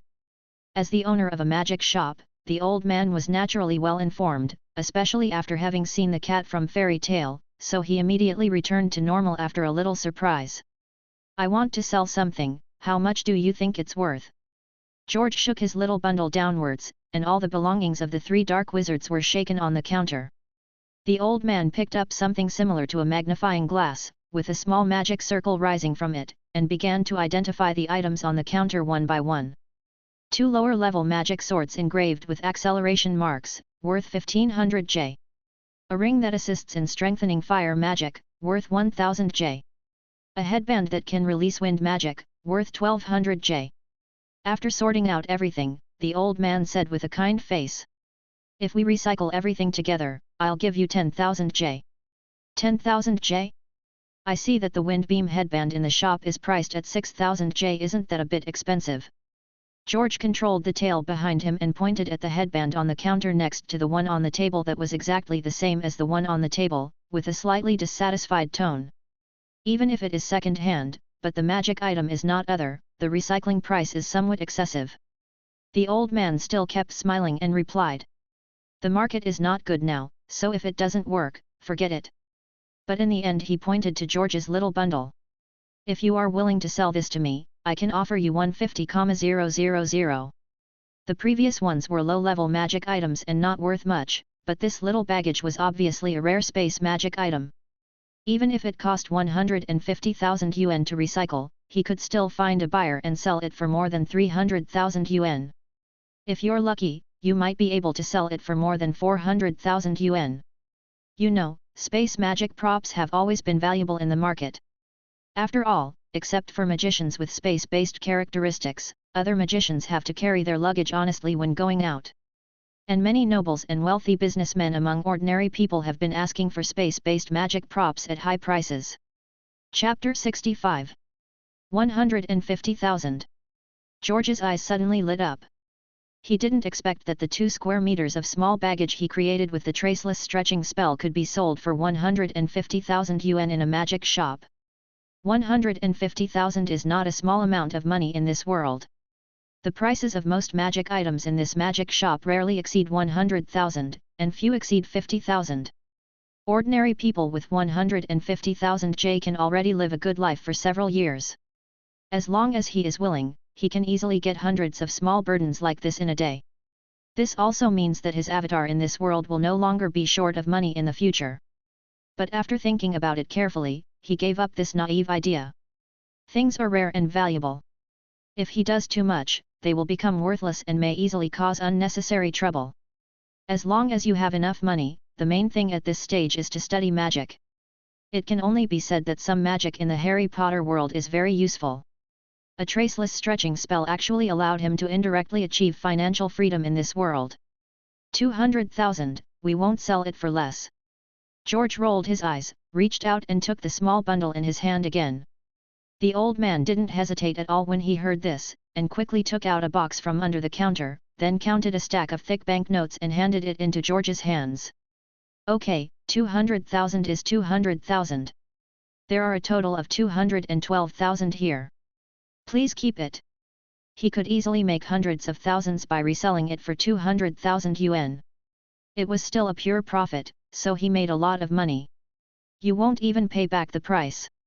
Seeing that his boss was so straightforward, George knew that he must have gotten a low price, but he pretended to be depressed on the surface, but he didn't care in his heart. For him, that little baggage can be easily taken out. How about this, customer, I'll give you a 20% discount on everything you buy in my store today. Afraid that George would regret it, the old man quickly added another sentence. That's pretty much it. Xiao Hai took the money, threw the small bundle on the counter, and started to browse in the store. This magic shop is not big, but it does have a lot of stuff. He saw a lot of magic-enhanced knives, swords, armors, various magic items, basic magic books, magic magazines, etc. He is not interested in knives, swords, and armor, not to mention that his cat body is not suitable. Even if he can transform into a human form, he does not like to fight in close quarters with a sword. It is too dangerous. He is a magician.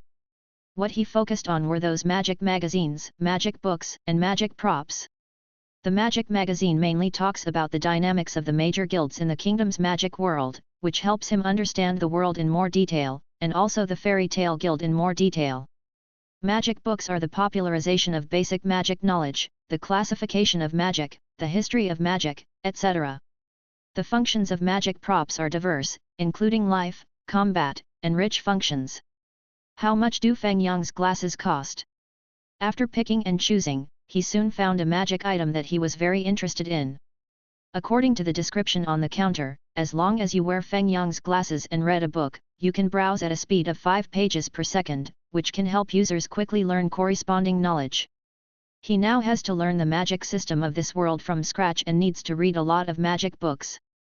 If Feng Yang's glasses are real, it can greatly improve his learning efficiency. Guest, you are really discerning.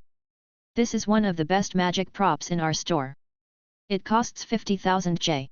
I'll give you a 20% discount and it'll only cost 40,000. Seeing that George had chosen one of the most expensive magic props in the store, the old man immediately trotted over from the counter with a smile on his face. Except for the Goblin Queen, this is a rare big deal today. Pack this together with the books and magazines I picked just now. George didn't bargain anymore, and just waved his cat's paw and replied. 10 minutes later, the old man placed the wrapped package, which was almost half a man's height, in front of George. Chinch's total is 80,000, and after 20% off, it's 64,000. If necessary, I have a magic trolley here. Need not. He waved to interrupt the old man's sales pitch. After paying the money, George cast a levitating spell on the package, spread his wings and tail to hook the package and left the magic shop. On the street, the residents of the town would always look at George curiously when passing by him, but they only looked at him a few times and did not stop or watch. For people in this world, George's situation is not that unusual. After finding a pretty good hotel and paying a 3-day deposit, George took the things he bought and stayed temporarily. In fact, with his current cat body, he could just find a place in the woods outside the city, but he felt there was no need to wrong himself. Since he has money, he naturally wants to live more comfortably. If someone has made good food and drink, why should he live in the wild like Jin Jin? His body is a cat, but his soul is still a human. It just so happens that in the past few days, in addition to briefly understanding the magic of this world, you can also get a good understanding of what kind of guild fairy tale is through magazines and local ordinary people. He wanted to join fairy tale to learn more powerful magic, but he couldn't just come in so rashly, he had to at least have a general understanding of it. If he finds that it is not suitable in some aspects, he can also find other magician guilds. There are many magician guilds in this world, and there are several as famous as fairy tale. There is no need to hang yourself from a tree. Let's try to see if this thing is really useful. Sitting on the bed in the hotel room, he picked up Feng Yang's glasses and put them on. Although the size was not suitable, it could be used barely. Picking up a thick book about the types of magic in this world, George input a trace of magic power into Feng Yang's glasses. Suddenly, several small magic circles rose on the glasses. He felt that when he looked at the magic book through the glasses, the words were directly imprinted in his mind without him having to read them carefully. The same was true when he quickly turned to the second page. It seemed that as long as you turned the pages quickly, you didn't have to worry about not being able to read or digest them in time.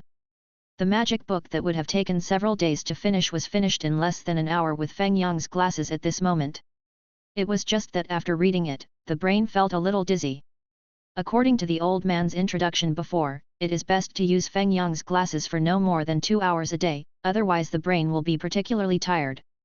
But George has psychic abilities and feels that he should be able to withstand 3 or 4 hours.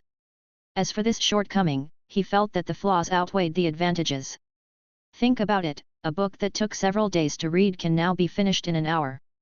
Even if it can only be used once a day, the efficiency has increased several times.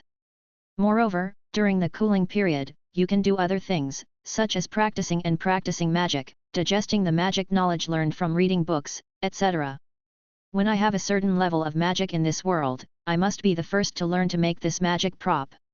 Taking off Feng Yang's glasses, George secretly decided in his heart. If there is such a learning artifact in Hogwarts, he can really read all the thousands of magic books in the library before graduation and become the most knowledgeable wizard in the wizarding world.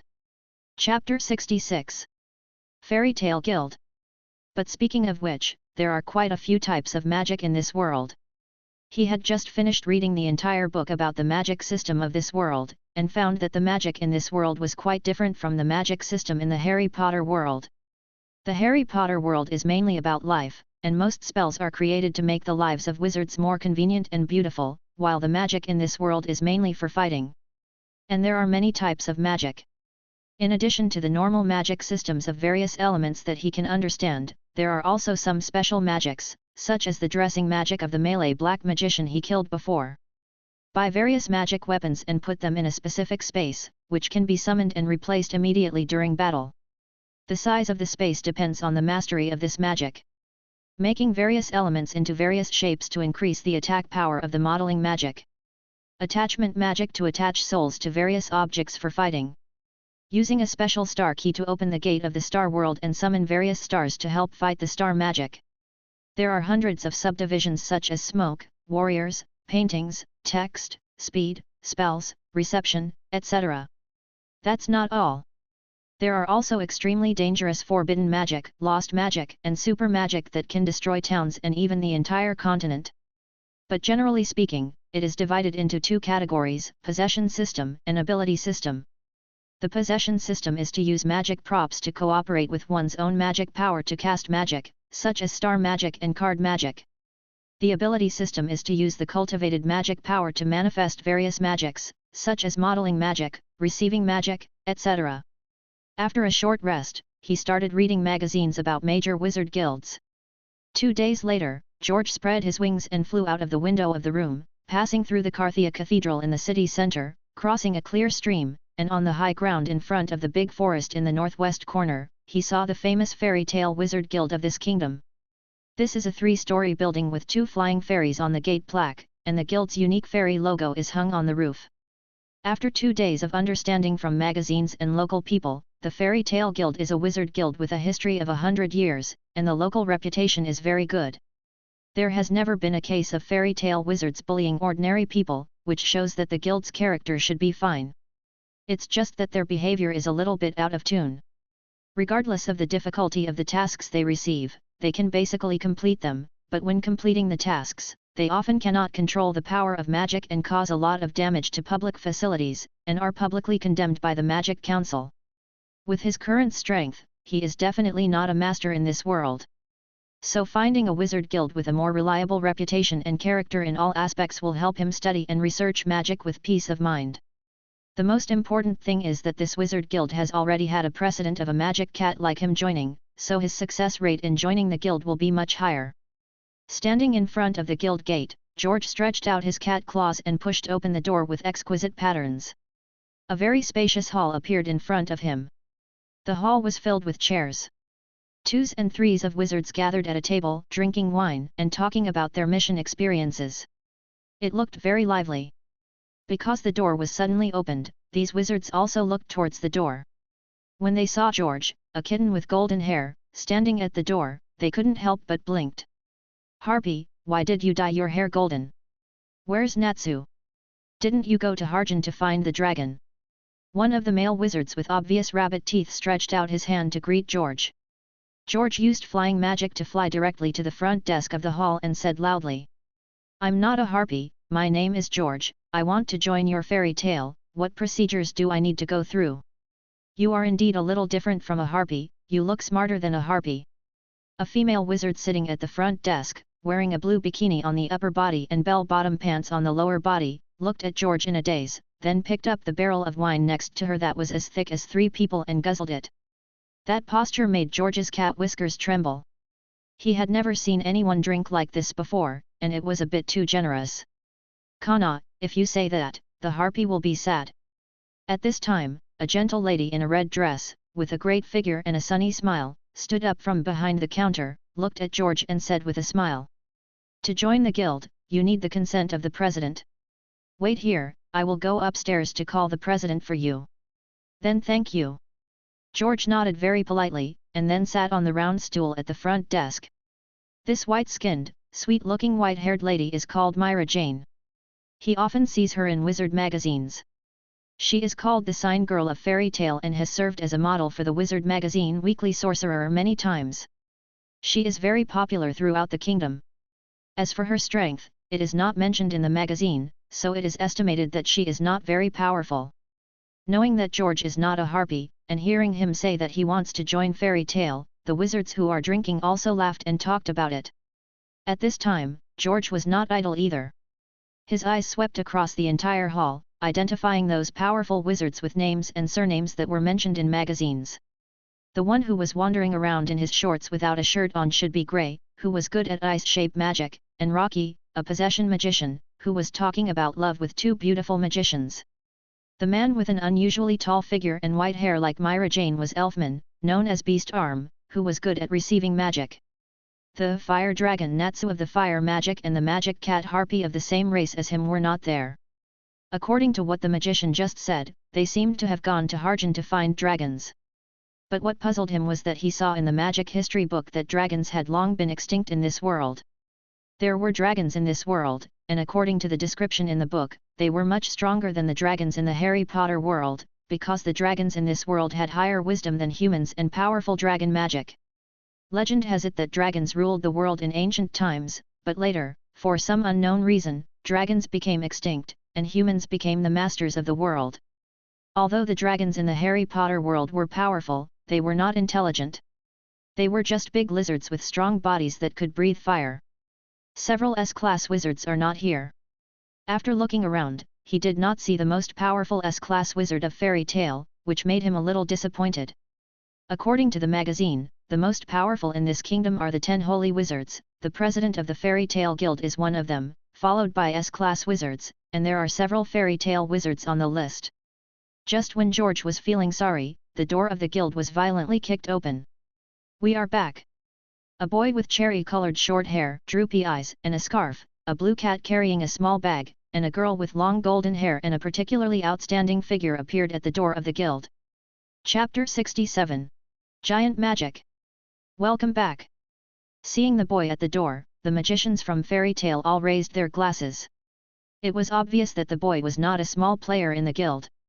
The rabbit-tooth wizard who mistook George for Harpy laughed loudly and said, "Natsu, I heard that you did another big thing in Harujian."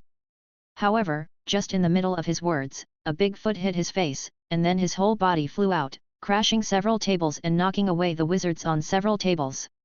"The fire dragon information you gave me before turned out to be false," the young man yelled with an angry look on his face. "That's so fast. Shouldn't this guy be a fire magician? Why is he so physically strong?"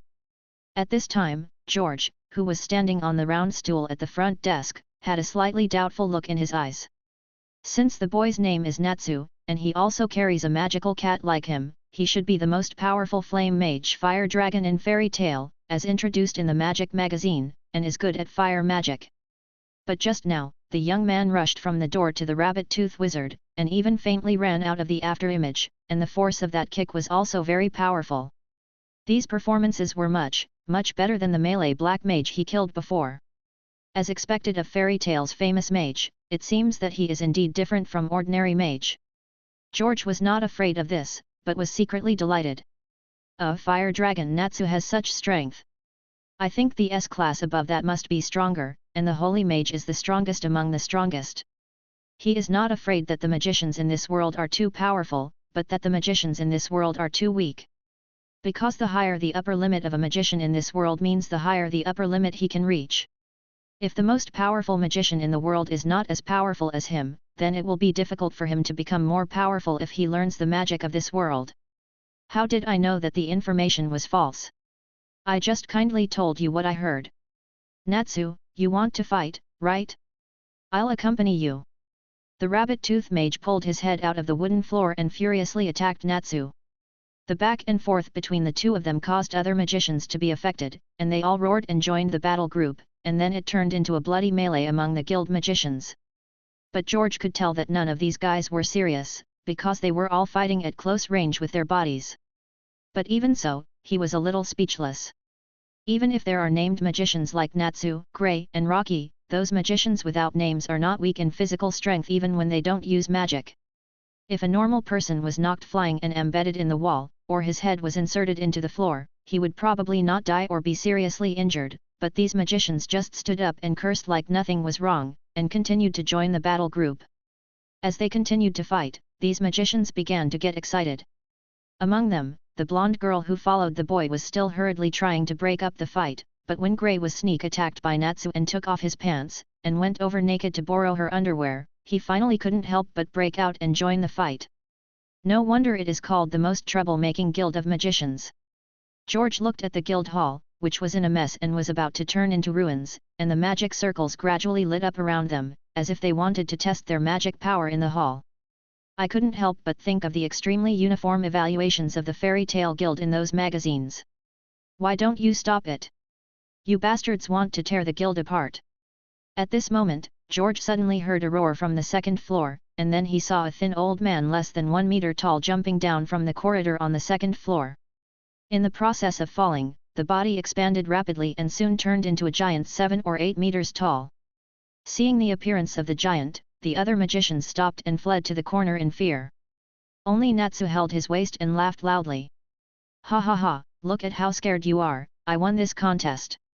However, his laughter was soon interrupted, because then he was completely trampled by the giant, and he almost fainted from being trampled. George looked at the old man with a white beard whose head was almost touching the top of the hall and whose muscles were exploding. His face was also full of shock. Is this Makarov, the president of Fairy Tale and one of the 10 holy wizards, and his giant magic? While collecting information over the past 2 days, he certainly did not forget Makarov, the strongest mage in Fairy Tale and one of the strongest mage in the kingdom. According to his understanding, Makarov knows many kinds of magic, but the most famous are 2, one is called giant magic, and the other is called light magic. Giant magic is magic that can make part of one's body gigantic, or the entire body, and this enlargement is not just an appearance, but the physical strength and defense will all be amplified. From his understanding, it is the magical version of magic, heaven, elephant and earth, and it is said that there is no upper limit. The more powerful the magic is, and the more thorough the research on this magic, the greater it can become. It is said that in ancient times, there were magicians who used giant magic to lift a 1,000-meter-high mountain. Of course, this is just a legend in the book, and it is difficult to tell whether it is true or false. But at least it is certain that this giant's magic is indeed very strong, otherwise Makarov would not be one of the top 10 holy magicians, and these magicians in Fairy Tale would not be able to hide so quickly. He had thought about it carefully when choosing magic these 2 days. There are too many types of magic in this world, and it takes a lot of effort to achieve something in each type of magic. In the early stage, he wanted to quickly improve his strength, so he could only learn 1, or at most 2. So which magic should he choose? He only had a partial understanding of the magic in this world through magic books, and he couldn't see which magic was more powerful and promising. So he thought of the simplest way, that is, what magic the most powerful wizard used, he would choose to learn first. This may not be the best, but it is the least likely to make mistakes. The world's 10 most powerful holy wizards, and the president of Fairy Tale who he is about to join is one of them. The result is obvious, naturally he learned the same magic as the president of Fairy Tale, so that he can ask questions in the future. In fact, he also has a good impression of giant magic itself, not that he likes close combat with people. As an elegant wizard, he will never close combat if he can avoid close combat. He is afraid of death. Close combat is far less safe than throwing magic from a distance. But he knew that the biggest weakness of a magician was his body. Even though the body of a wizard could withstand more damage than that of an ordinary person, he would still die if his vital parts were attacked. But if you learn giant magic, you can greatly alleviate this weakness. When the enemy rushes to you with your magic after much difficulty, thinking that he can teach you a lesson with his fists, you suddenly turn into a giant and tell him what true despair is. The most important thing is that in the future, if you encounter a situation where magic is immune or magic is forbidden, the giant magic can act on itself and you can rely on physical output to deal enough damage to break the situation. Chapter 68, Demonstration of the Repair Spell. As for light magic, George thinks he can learn some of it. Light magic has a certain restraint on dark magic, and it is easy to win favor in modern society. Normal modern human beings are very concerned about appearance. A person who releases bloody or black, disgusting and terrifying magic, even if he is doing good things, everyone will instinctively think that he is a bad person. But if you have a pair of angel wings behind you, and then wave your hand to emit warm holy light, even if you kill people, everyone will think that you kill bad people. Even if it is not for the power of light magic, but just for its gorgeous effect, he thinks it is worth wasting time to learn light magic. Besides, light magic is not weak, otherwise it would not become one of Makarov's major magic. It just doesn't look as shocking as giant magic, and it is more difficult to learn, and it takes a long time to take effect. It is said that if you don't practice to a certain level, there is no damage, and it mainly depends on the later stage. On the other hand, he thinks that many magics can be replaced by Harry Potter's magic, and the effect is not much worse, so it is better to learn it later when you have time. Seeing that everyone was shocked, President Makarov returned to his normal size, jumped onto the front desk, picked up a thick stack of papers and said seriously, "You guys have caused trouble for me again. Look at the information sent by the council. They are all complaints. I am scolded by the council members every day." Hearing Makarov's words, everyone showed a look of shame. But what they didn't expect was that a ball of fire suddenly appeared in Makarov's hand, burning all the complaint information into ashes. But let all the council members eat shit. Then, amid the cheers of the fairy tale wizards, Makarov gave an inspiring speech. George summed it up in a few words. "It's okay, let it go as it should, don't worry about the council, he, the president, will take care of them if there is anything. They just need to work hard to complete the task and improve their magic." George was still very satisfied with Makarov's performance as the president. His experience as a cow and horse in his previous life told him that he was not afraid of incompetent leaders, but was afraid of leaders who could not take on responsibilities. This president was not only capable, but also able to protect his shortcomings and take on responsibilities. He was definitely a good leader. Only by following such a leader in the early stage can one improve his strength with peace of mind. After the passion, everyone sat on the ground and continued to drink, while George and the blonde girl were brought to Makarov by Myra Jane. "Your name is Lucy, right? Since it was recommended by Natsu, there is naturally no problem. Congratulations on becoming our fairy tale wizard." Makarov gestured to Myra Jane, and Myra Jane picked up a special magic seal and printed a seal with the fairy tale logo on the back of the hand of the girl named Lucy. Seeing this, Lucy immediately jumped up in excitement. "I finally have the emblem of fairy tale and become a fairy tale wizard. You should know that fairy tale is one of the most powerful wizard guilds in the kingdom, and not all wizards can join it, otherwise those small wizard guilds would have been empty long ago. In addition to strength, fairy tale has very high requirements for the character of wizards joining the guild. Any wizard with a bad record will never be accepted. As for you, your name is George, right?" After accepting Lucy, Makarov turned his head and looked at George kindly. "I have 2 questions for you. First, why did you join fairy tale? Second, what other magic are you good at besides flying magic?" As a responsible guild president, he has a lot of issues to consider, so when he encounters such a wizard who actively wants to join, he naturally can't be too careless. Fairy tale has been established for nearly 100 years, has done countless tasks, and has offended many black wizards and black wizard guilds. If the Black Mage Guild sends someone to infiltrate and sabotage, that would be bad. So it doesn't matter how strong the magicians who join are, they can be cultivated slowly. The original intention of the establishment of fairy tale is to establish a place where companions can truly trust and help each other. The most important thing is identity and background, which is the focus of his interrogation. "I joined the fairy tale guild for 2 reasons. George raised his 2 cat paws, then pointed to the harpy standing on Natsu's shoulder, who was looking at him curiously and said, "First, I was born in a forest.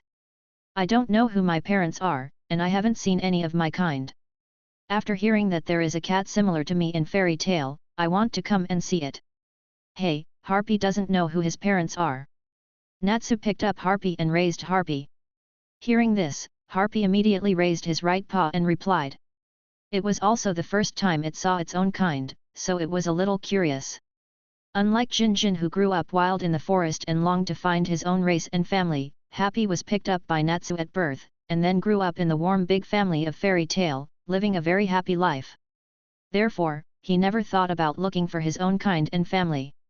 Well, it seems that the first goal can no longer be achieved. George's expression did not change much, and then continued. The second reason is that I want to learn more magic. Fairy tale is the best wizard guild in the kingdom, so I came. Faced with a holy mage like Makarov who didn't know the details, George did not choose to lie, but told the truth about his purpose. The first is the original goal, and the second is my own goal. He doesn't want to deal with fairy tale, he just wants to learn more magic. This is not a negative point. Ha ha ha, you are right, our fairy tale is the best magician's guild in the kingdom. Hearing George's words, Makarov burst into laughter, picked up the large wine glass on the table, and drank all the wine in the glass. Based on his 88 years of experience and his perception of hostility through light magic, he was almost certain that there was nothing wrong with the little guy in front of him. So now he recognized George in his heart.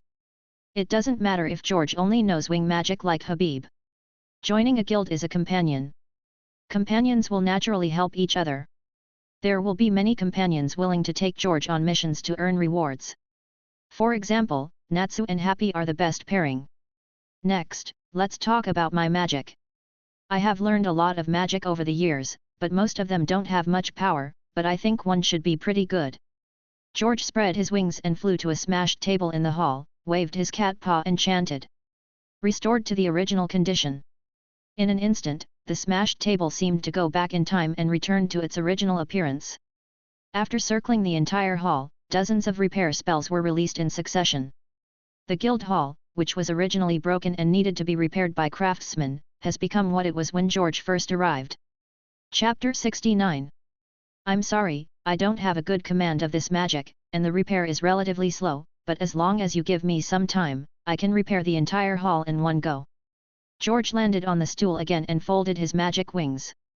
In terms of combat strength, he felt that whether it was the attack magic he currently mastered or his superpowers, they might not be as good as most of the magicians here. So he had to find another way and start from other aspects. Fairy tale wizards are all famous for their destruction.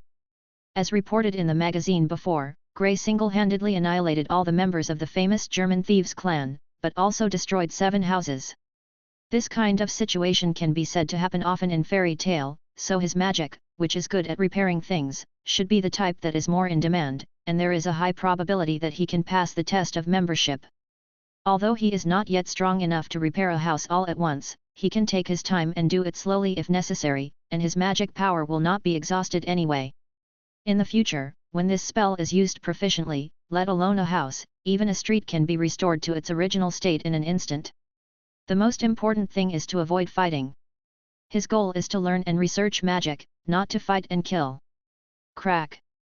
The wine glass in President Makarov's hand fell to the ground, his eyes widened like bells, and the eyes he looked at George seemed to be as shrewd as lightning.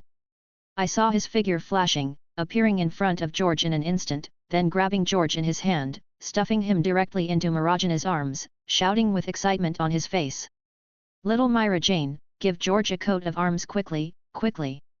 It looked like he was afraid that George would fly away from the guild in the next second.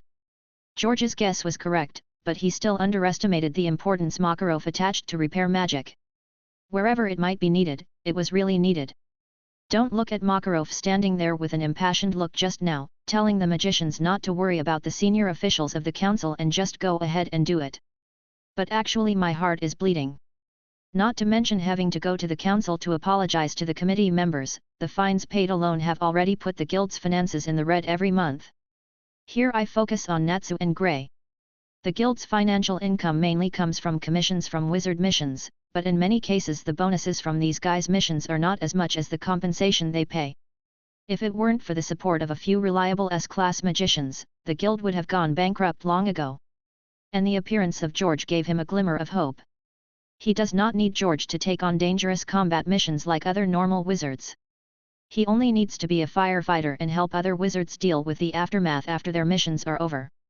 Of course, maybe George's current magical ability is not enough to serve as the firefighter of the entire fairy tale guild. But it doesn't matter. If you can't do it now, it doesn't mean you can't do it in the future. Cultivate it well. George, he is the hope of future fairies. At that time, he no longer has to go to the council to see the faces of the council members, nor does he need to scratch his head every time to pay the fine. So you said, can his reaction not be excited at this time? And George was also surprised by this. He didn't realize what was going on at all, and found that he was stuffed into the soft abyss, and then a coat of arms was printed on his back, turning into a tattooed cat. He knew that he had a high probability of passing the test after revealing the repair spell, but he didn't expect Makarov's reaction to be so big, nor did he expect that his speed just now was so fast. To be honest, he felt that if Makarov had wanted to kill him just now, he might have been killed before he could even react. As a cat, the body's dynamic capture and reaction capabilities are already very high. Coupled with the superposition of the physical qualities of the main body and another clone, it is even higher. But it is still far from being comparable to President Makarov. This also led George to come to the conclusion that when fighting the magicians of this world in the future, he should try to keep a distance and avoid close combat. He found that all the magicians in this world were like Gandalf, and they loved close combat. Very well, now let us congratulate George and Lucy on our 2 new partners joining us, cheers everyone. Seeing the coat of arms stamped on George's back, Makarov stood on the front desk and raised his glass with laughter. The magicians below also reacted at this time and raised the wine glasses in their hands. But as soon as they finished drinking, they rushed to George. George, are you interested in joining our team? Our team. If their team can't do it, join our team. Our team. George should join our team. It turned out that after seeing George's repair magic, everyone had the same idea and wanted to recruit him into their team, so that they would no longer have any scruples when doing missions in the future. Even Gray, who always liked to act alone, and Natsu, who already had Happy, rushed in front of George. And Happy also used his identity as a member of the same race to build a relationship with George, constantly telling George the benefits of teaming up with Naz. This scene also made George a little confused. He really didn't expect that he just demonstrated a repair spell that was not very good, but it had such a sensational effect. Just when George was thinking about how to reject everyone reasonably and without hurting his face, Natsu and Gray had already started fighting. Then, other wizards joined the battle, and the scene returned to the previous chaotic scene. But this time, the purpose of everyone's fight became to fight for George. Whoever can stand at the end of the fight has the right to invite George to join the team. You, stop fighting!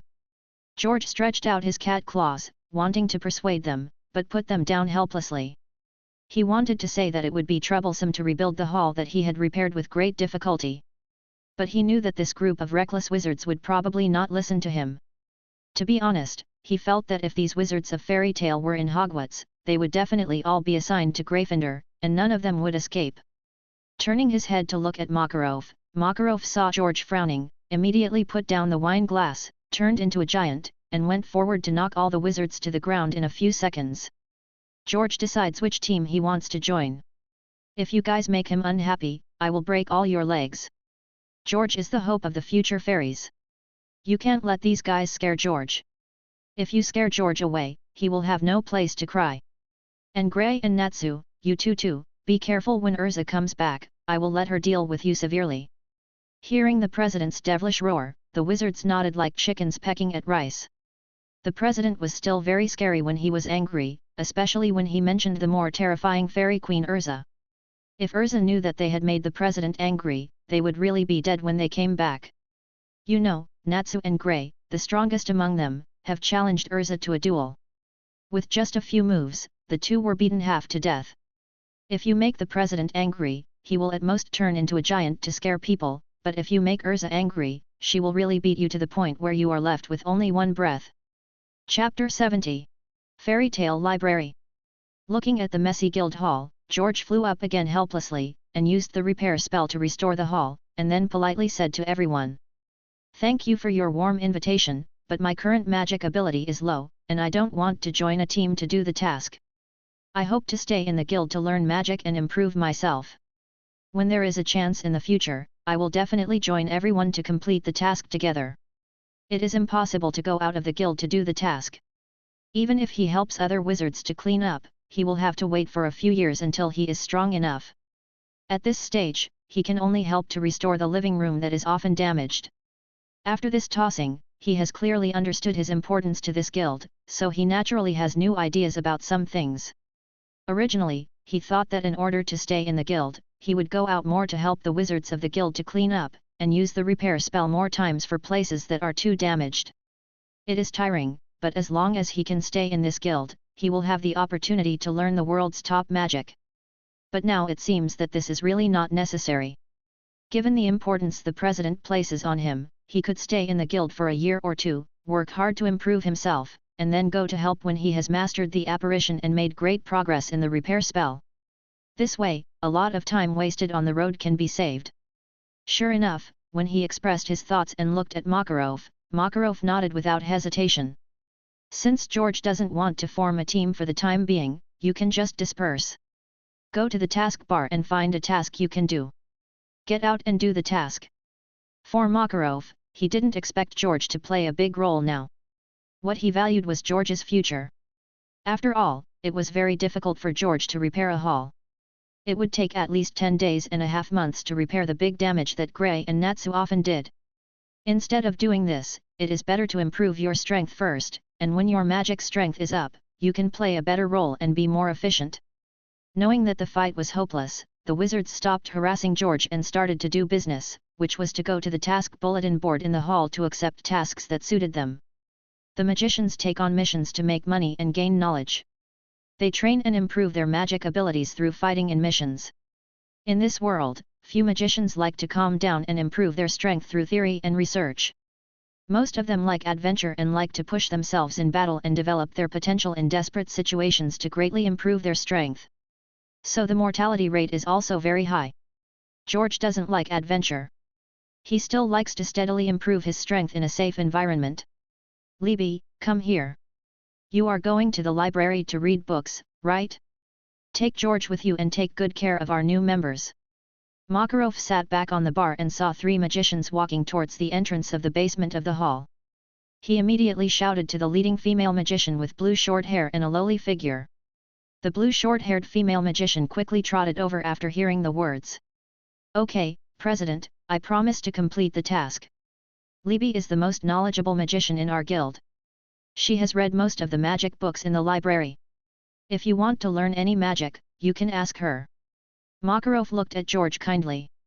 George nodded, then stretched out his cat paw to Libby. Hello, I'm George, I'll trouble you next. No trouble, it's normal for companions to help each other, and the president is too kind. The president is the most knowledgeable magician in our guild. Libby bent down and stretched out her hand to pinch George's cat paw with 2 fingers, with little stars in her eyes. She didn't have much demand for George's repair magic, but she felt that the serious kitten looked really cute. Ha ha ha, George, if you have any magic questions in the future, you can also ask me. Hearing Libby praising himself, Makarov immediately raised his head and laughed. The older he got, the younger he became. The 88-year-old Makarov sometimes acted like a child, and liked to be admired and praised. I will definitely ask the elder. George's eyes lit up when he heard this, and Makarov suddenly had a drop of cold sweat on his forehead for some reason. So, George and Levi walked and talked to the library in the basement. This female magician named Levi was indeed very knowledgeable. She talked about all kinds of magic knowledge casually, which made George very excited. When he encountered something he didn't understand, he immediately asked for advice. Levi rarely met a magician who was so interested in magic, and she had a great time being a teacher. One man and one cat had similar interests, and they soon became close. When they came to the library in the basement, knowing that George was interested in giant magic and light magic, Levi kindly took him to find the magic books that must be read to learn these 2 kinds of magic. After most of the day's contact, George also got to know Levi and his 2 followers. Except for a few powerful magicians, most of the magicians in the guild teamed up to perform tasks together. Levi and her 2 followers are actually a team called the Lane Engine Team. The 2 followers are named Sarasuk and Dorol, who are her fans, teammates, and admirers. Sarasuk's magic is called Divine Foot, which can greatly increase his running speed. He claims to be the fastest wizard in Fairy Tale. His attack method is to run at high speed and kick the enemy away with a close kick. Dolar's magic is called Plant, which can throw seeds of various abilities, and then attack the enemy after the seeds grow. As the captain, Levi's magic is a very special 3-dimensional text magic. 3-dimensional text magic is to turn the text into 3-dimensional, and then throw it to the opponent, and it has corresponding abilities. Levi gave George a small demonstration. She stretched out her hand and wrote the 2 words silence in the air. The sound of the entire library disappeared immediately. Everyone spoke but opened their mouths, but there was no sound. The power of 3-dimensional text magic depends on the amount of magic knowledge read. The more magic knowledge you know, the more functions you can write. So in addition to doing tasks, Levi also spends most of her time in the library to study and increase her knowledge reserves. George is very interested in the magic of the 3 people, but his time is limited now, so he decided to learn giant magic and light magic first. Just watching the President Makarov transform into a giant and defeat all the wizards in a few seconds, he was more determined to learn giant magic first.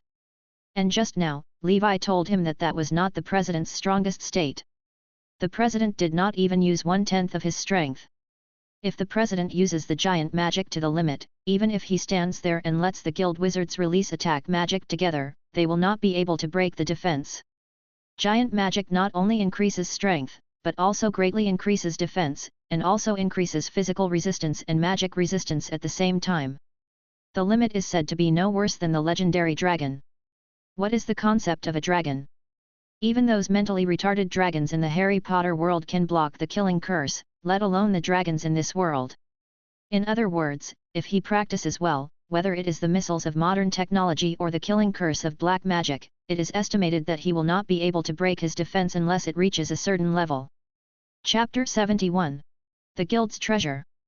Barty Crouch Jr., who pretended to be Mad-Eye, said in class that the killing curse used by young wizards can only make adult wizards bleed from the nose, and he also learned from Hagrid that most large magical animals have strong magic resistance. So the killing curse is not a spell that will kill you, but it is just relatively speaking. If the enemy facing the killing curse has a vitality beyond that of ordinary people and a high magic resistance, it can actually resist the killing curse. Just like the fire dragon, I have never heard of a fire dragon being killed by a black wizard's killing curse. The method to subdue a fire dragon is generally to use the eye disease spell to make it temporarily blind, and then 100 adult wizards use the sleeping spell at the same time to subdue it. If he turned into a giant in the Harry Potter world, he would not be afraid of ordinary black wizards casting the killing curse on him. If he really encountered too many black wizards, he would not be stupid and just stand there and let them beat him. Time soon came to the evening. Before leaving the library, George found that there was another door deep in the library, but the door was locked. "Levy, what's in there?" He wondered if there was any particularly powerful magic hidden in the locked door, just like the forbidden book area deep in the Hogwarts library. Just now, when Levy was introducing light magic to him, she mentioned that the first president of Fairy Tale had created the 3 most powerful light magics, which were said to be extremely powerful. Of course, Levy also said that it was just said, because she had never seen the president use it. So he had reason to guess whether the 3 super magic books were hidden in the door. Levy looked at the door George pointed at and shook her head. "I don't know, but I heard from Sister Myra that only the president can enter there, and there is a very complex and powerful spell seal on the door." Once Natsu was curious and wanted to sneak in, but he was directly bounced by the seal and fainted for 2 days before waking up. When you become stronger in the future, you must find an opportunity to sneak in and take a look. When George heard this, he felt that his guess was more likely to be true. Returning to the lobby on the first floor, there were basically no wizards in the lobby except Kana, who was drinking, and Myra Jane, who was humming a little tune while cleaning.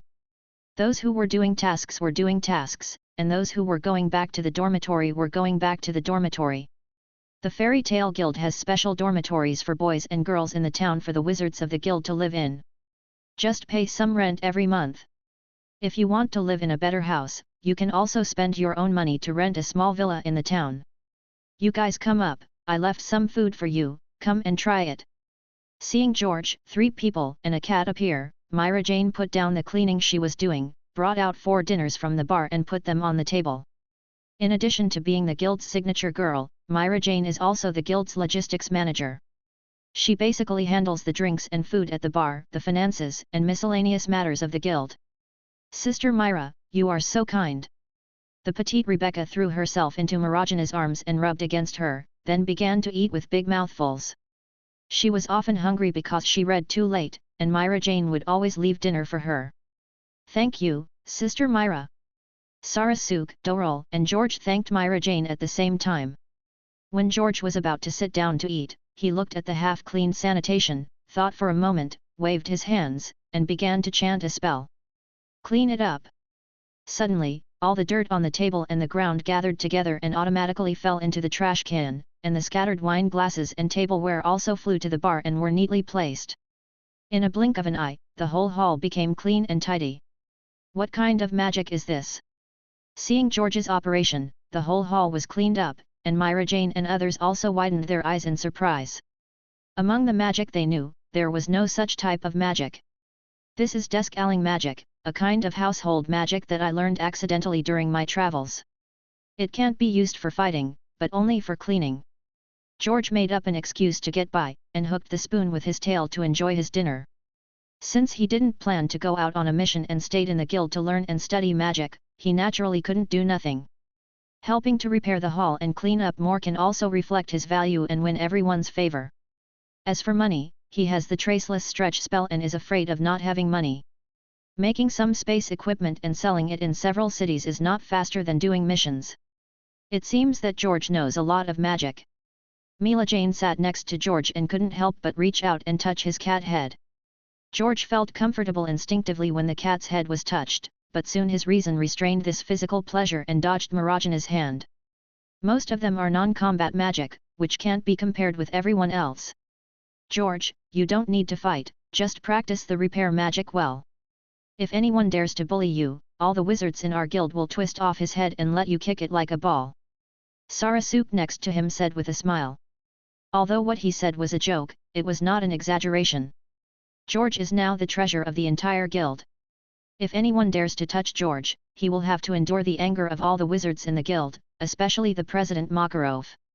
Hearing Sarasuk's words, several people laughed. George shook his head helplessly. He thought it was good. At least he had a reliable backer in this world and didn't have to worry about safety. In this way, the few people ate and chatted, and it was dark when they finished. After locking the door of the guild, Myra Jane carried the drunk Kana and walked towards the center of the town with everyone. Myra Jane, Levi and others went back to the dormitory of the guild, while George returned to the hotel.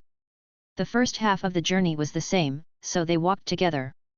After returning to the hotel, George began to summarize the magic knowledge he learned today, and began to practice the entry-level giant magic, trying to enlarge part of the body. It is best to start practicing with easy fingers and toes, or use little George. In the next few days, George entered a stable magic learning and research. He was always the first to come to the guild every day, and then he would go to the library to read books, or chase President Markov in the hall to ask for magic, and occasionally help repair the guild hall and clean up. Most of the time at night, he left with the Rebecca team. When the Rebecca team was on a mission, they were not in the guild, so he was alone. As time passed, he gradually became familiar with the wizards in the guild. He learned some things that he didn't know before. For example, the magic used by Natsu was not simple fire magic, but dragon slayer magic, which was used by dragons.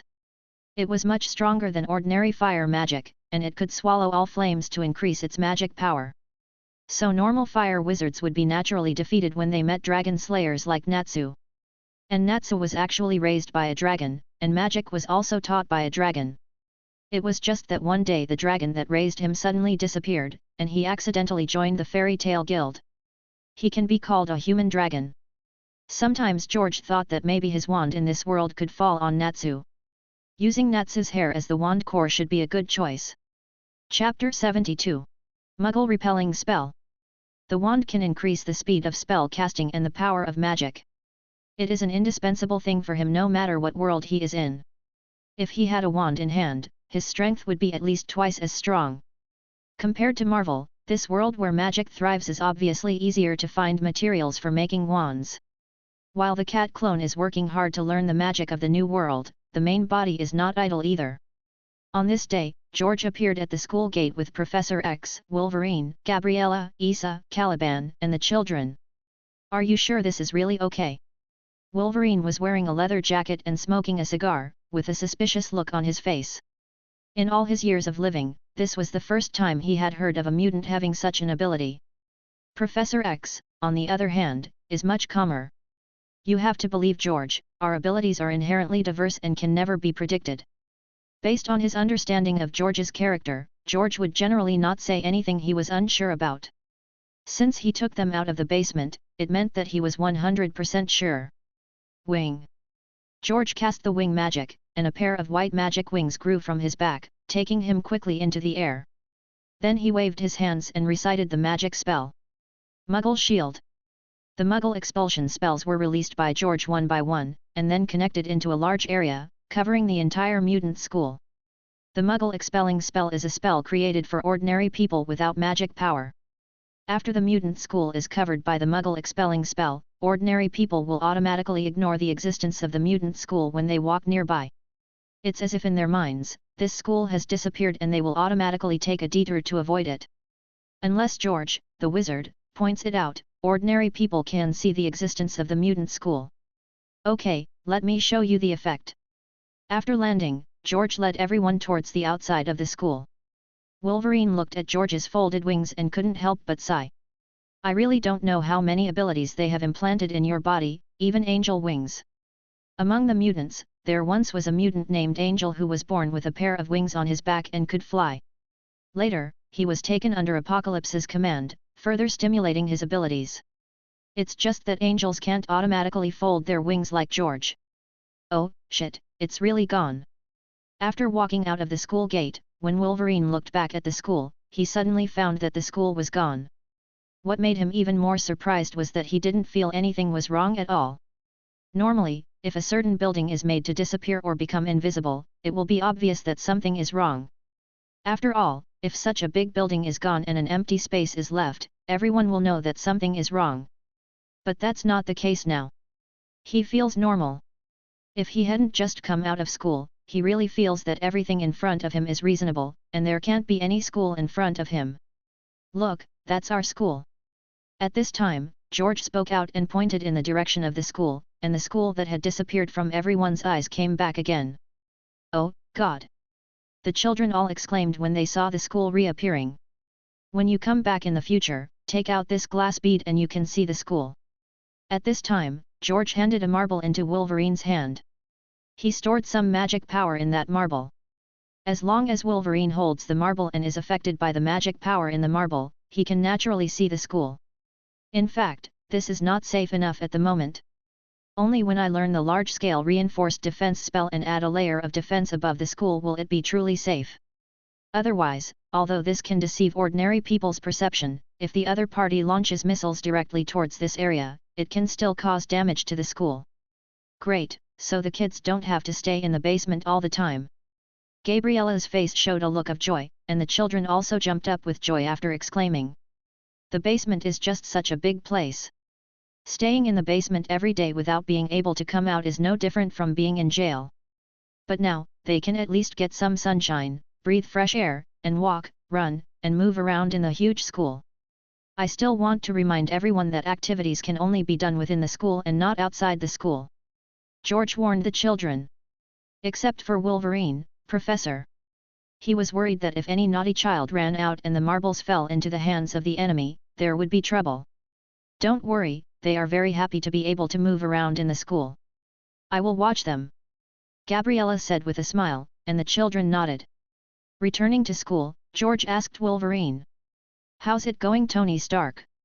During this period, Wolverine has been monitoring Tony Stark, and today he wanted to use a Muggle expulsion spell to decorate the school, so he specially asked Issa to fly a fighter plane to pick him up. Wolverine smoked a cigar and replied. Since the last press conference, except for a trip to the Air Force Base, he spent most of the rest of his time in his villa and did not go out. It seems that this kidnapping has made this playboy more honest. He has become more honest.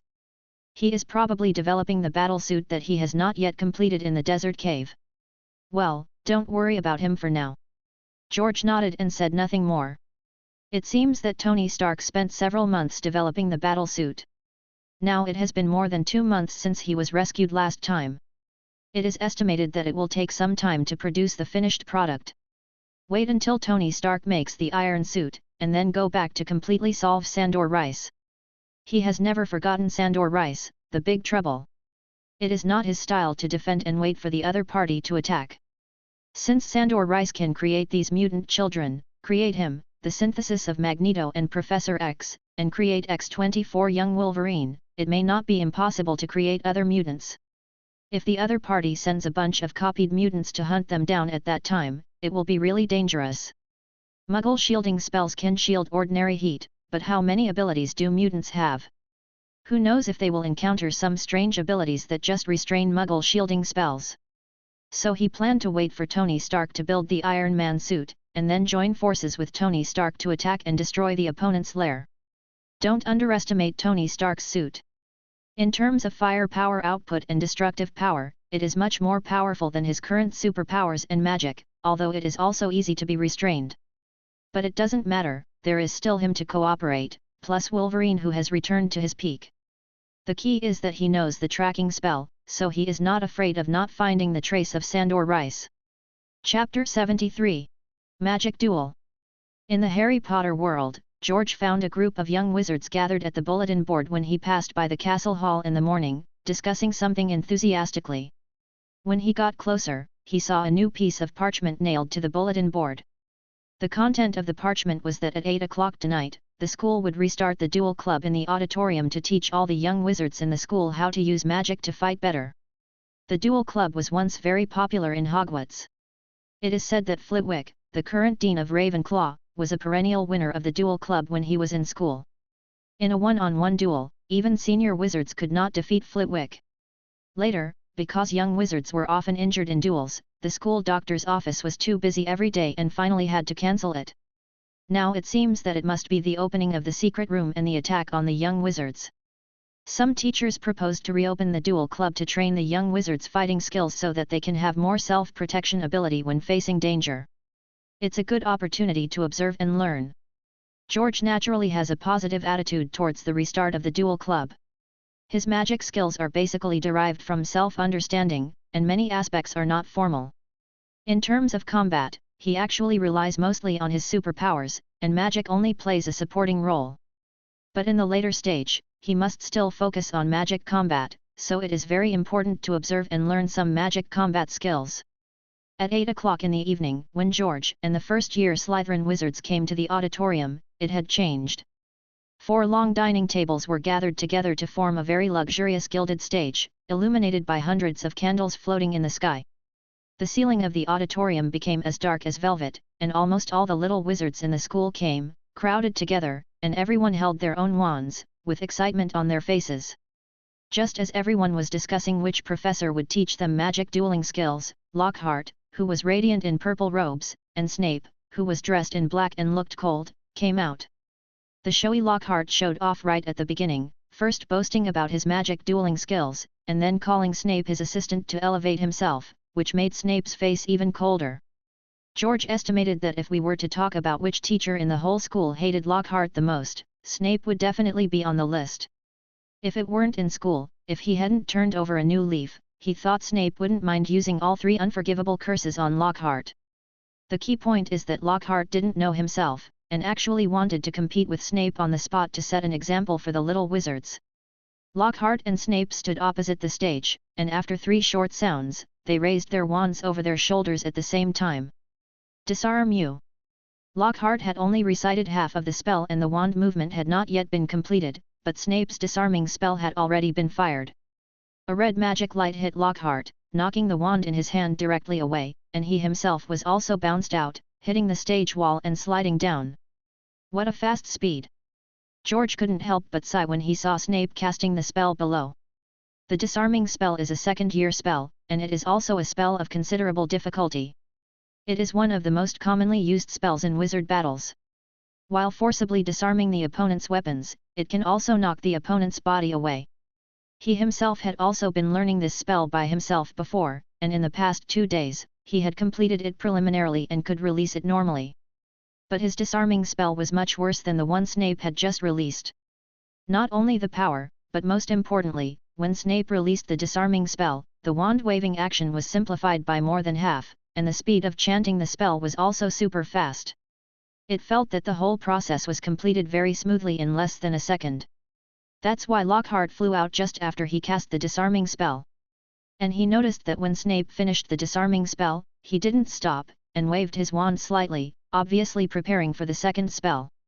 But Lockhart was too weak, and he didn't block any spells, so he didn't need to cast the second spell. This is a disarming spell. As you can see, I lost my wand. But Professor Snape, don't mind me saying this, your intention just now was too obvious. If I want to stop you, it's easy, but I think it's better to let them see it, so that they can learn some knowledge and know the consequences of being hit by the disarming spell. Lockhart stood up with difficulty, quickly tidied his appearance, and then went on stage again to explain shamelessly. Hearing Lockhart's sophistry, Snape raised his wand and had the urge to cast a killing curse on this guy.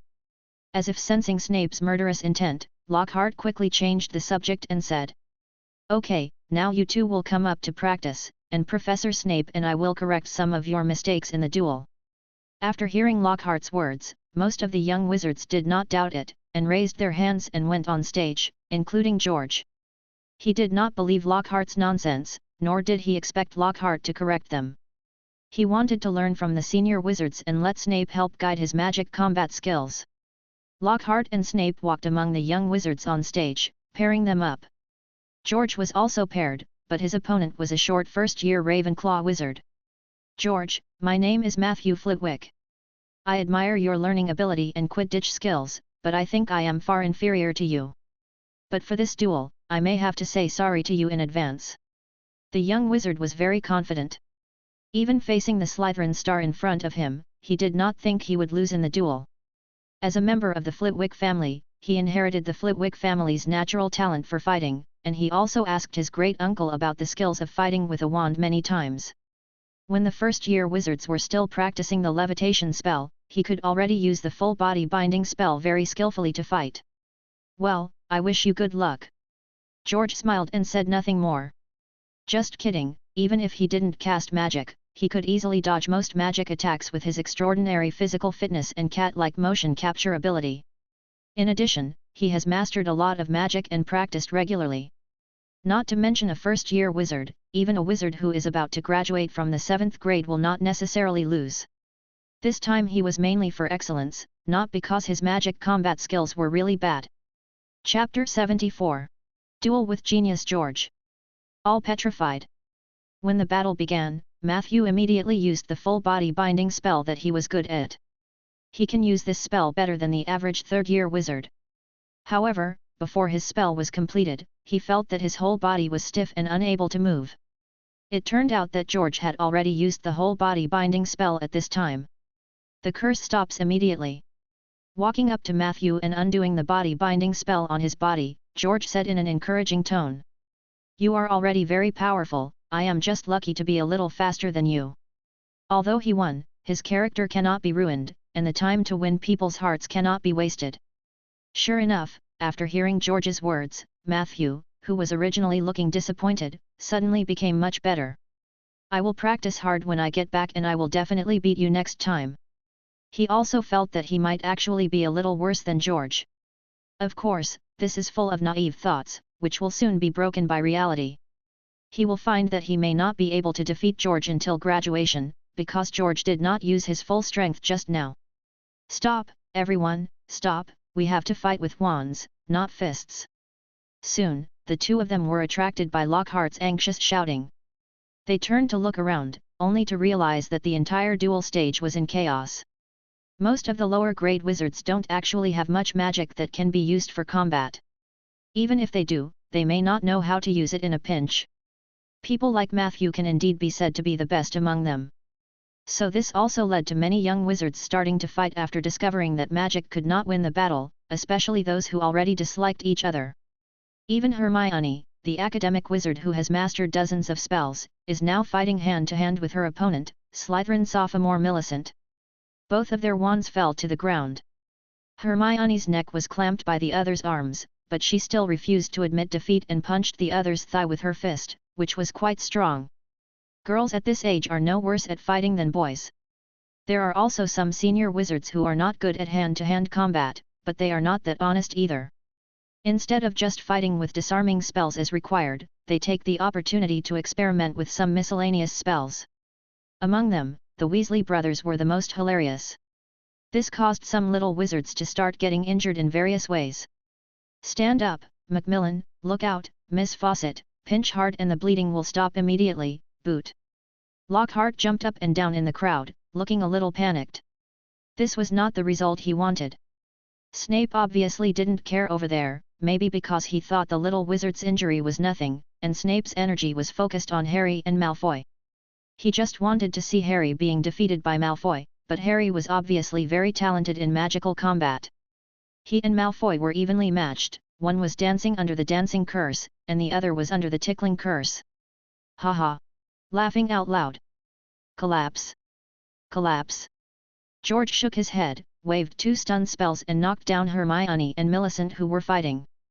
Then he shuttled through the crowd, casting spells one after another, and soon all the first and second grade wizards who were fighting in a group were knocked down. After that, he pointed his wand at the senior wizards, and some third and fourth year wizards were not his enemies until he faced the two most powerful seventh year wizards. Collapse. Armor protection. Expelliarmus miss. The senior wizards were not comparable to the junior wizards. As soon as he joined the battle, George realized the strength of the seventh year wizards who fought seriously. His stun spell was indeed very fast, but the armor spell on the opposite side was not slow either. Not only did it block his stun spell, but it also cast a disarming spell on him. Fortunately, although he didn't know how to cast the iron armor curse, his physical reflexes were far beyond ordinary people's and he quickly dodged the attack of the disarming curse.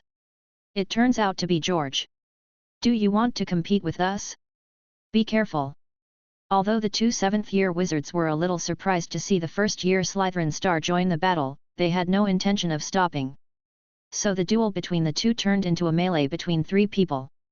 The two seventh-year wizards frequently appeared with various difficult spells, and the magic light shot out randomly like lasers. This fierce battle quickly attracted the attention of the audience. In fact, when George helped knock out the younger wizards, he had already attracted the attention of many young wizards in the audience who had not participated in the battle.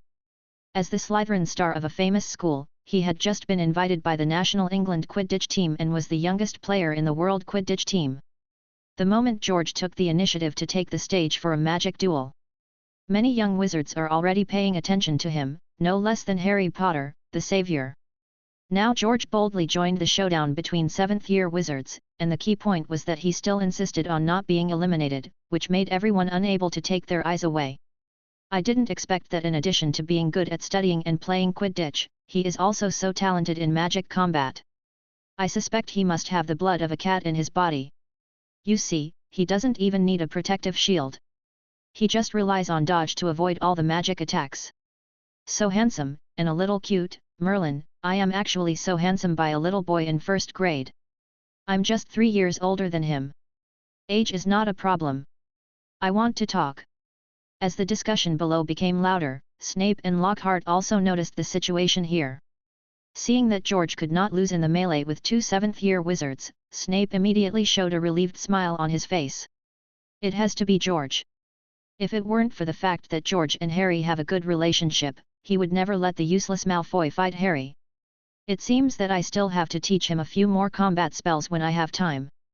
He was very satisfied with George's magic combat talent, but George was still too disadvantaged to fight against senior wizards with those few spells repeatedly, which made him think of teaching George his own original spells in advance. And considering that the door of the secret room was opened, if George could master more spells, he could protect himself in danger. In the past, I just thought that George was only in the first grade and didn't need to learn and contact those powerful spells so early. It was too difficult. Now it seems that it is not impossible. Geniuses should not be taught according to common sense. Everyone, pay attention to George, he is doing very well. He has been asking me for advice on magic fighting skills during this period, so he has learned some of my true teachings. At this time, Lockhart stood up again shamelessly. Snape was so angry that he almost kicked this guy off the stage. He knew that George often went to Lockhart to ask for advice on magic, but it was not magic fighting skills at all, but only spells such as the Oblivion spell, the False Memory spell, and the Memory Filling spell. At this time, he was more determined to find time to teach George the spells he invented, so that the next time George used them, if Lockhart said that he taught him, he would slap Lockhart in the face on the spot and see how Lockhart could quibble. Chapter 75. Night Bus. Expelliarmus miss.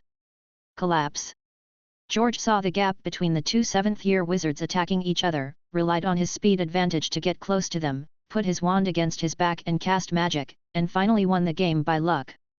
To be honest, if it weren't for his physical advantage, in terms of magic level and magic combat skills, he really wouldn't be a match for the two seventh-year wizards.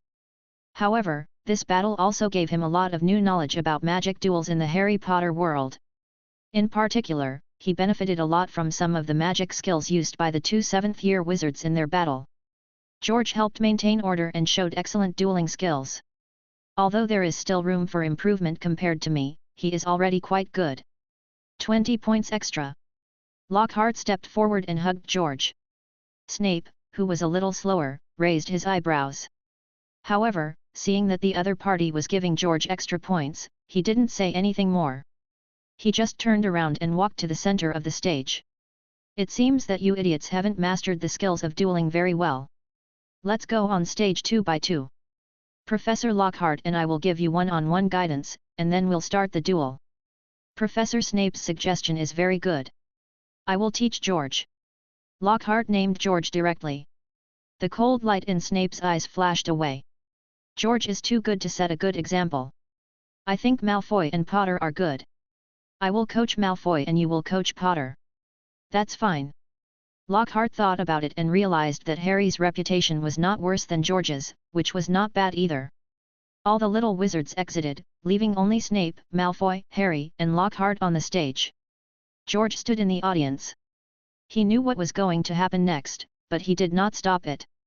He needed the Chamber of Secrets to continue to be a sensation, because only in this way, Dumbledore would be temporarily suspended from school in the next semester, and he would have the opportunity to wipe out all the dark magic in the Forbidden Area.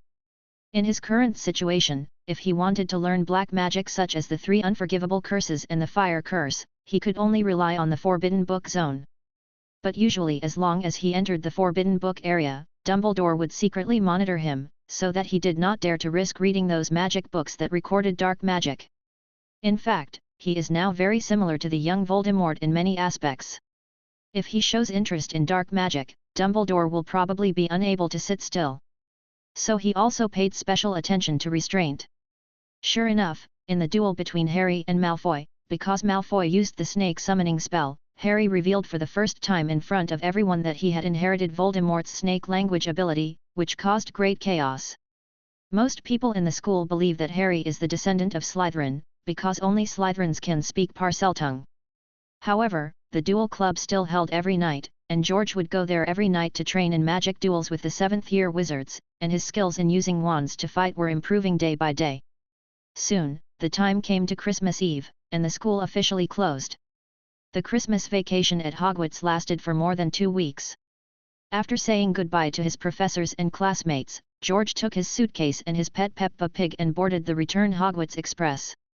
When he first started school half a year ago, he was just an inconspicuous little wizard who was proficient in lock-picking spells and other introductory magic. Nowadays, he is already a famous Slytherin star in school, and he has never lost a single match against 7th-grade wizards in magic. This is even if he doesn't use superpowers. If he uses superpowers to cooperate, his strength will be much stronger. After all, his superpowers have improved a lot compared to when he started school, and he can easily control objects weighing hundreds of kilograms. In the evening, before it was completely dark, George walked out of King's Cross Station. Unlike other little wizards who have parents and go back, as an orphan, he can only return to his home in Nocturne Alley alone. He did not notify Tonks when he returned to Nocturne Alley this Christmas, so it was impossible for Tonks to drive a magic car to pick him up like last time. Things like favor should not be wasted on trivial matters easily. No matter how good the relationship is, if it is always wasted like this, it will gradually become alienated. Night bus. Standing next to the road, George raised his wand and waved it in the air, then shouted loudly. In less than a minute, with a deafening bang, a bright purple 3-decker bus appeared in front of George. With an owl as big as Peppa Pig, it's not very convenient to take the subway or take a taxi. He doesn't know the disguised charm yet, and he can't fly openly.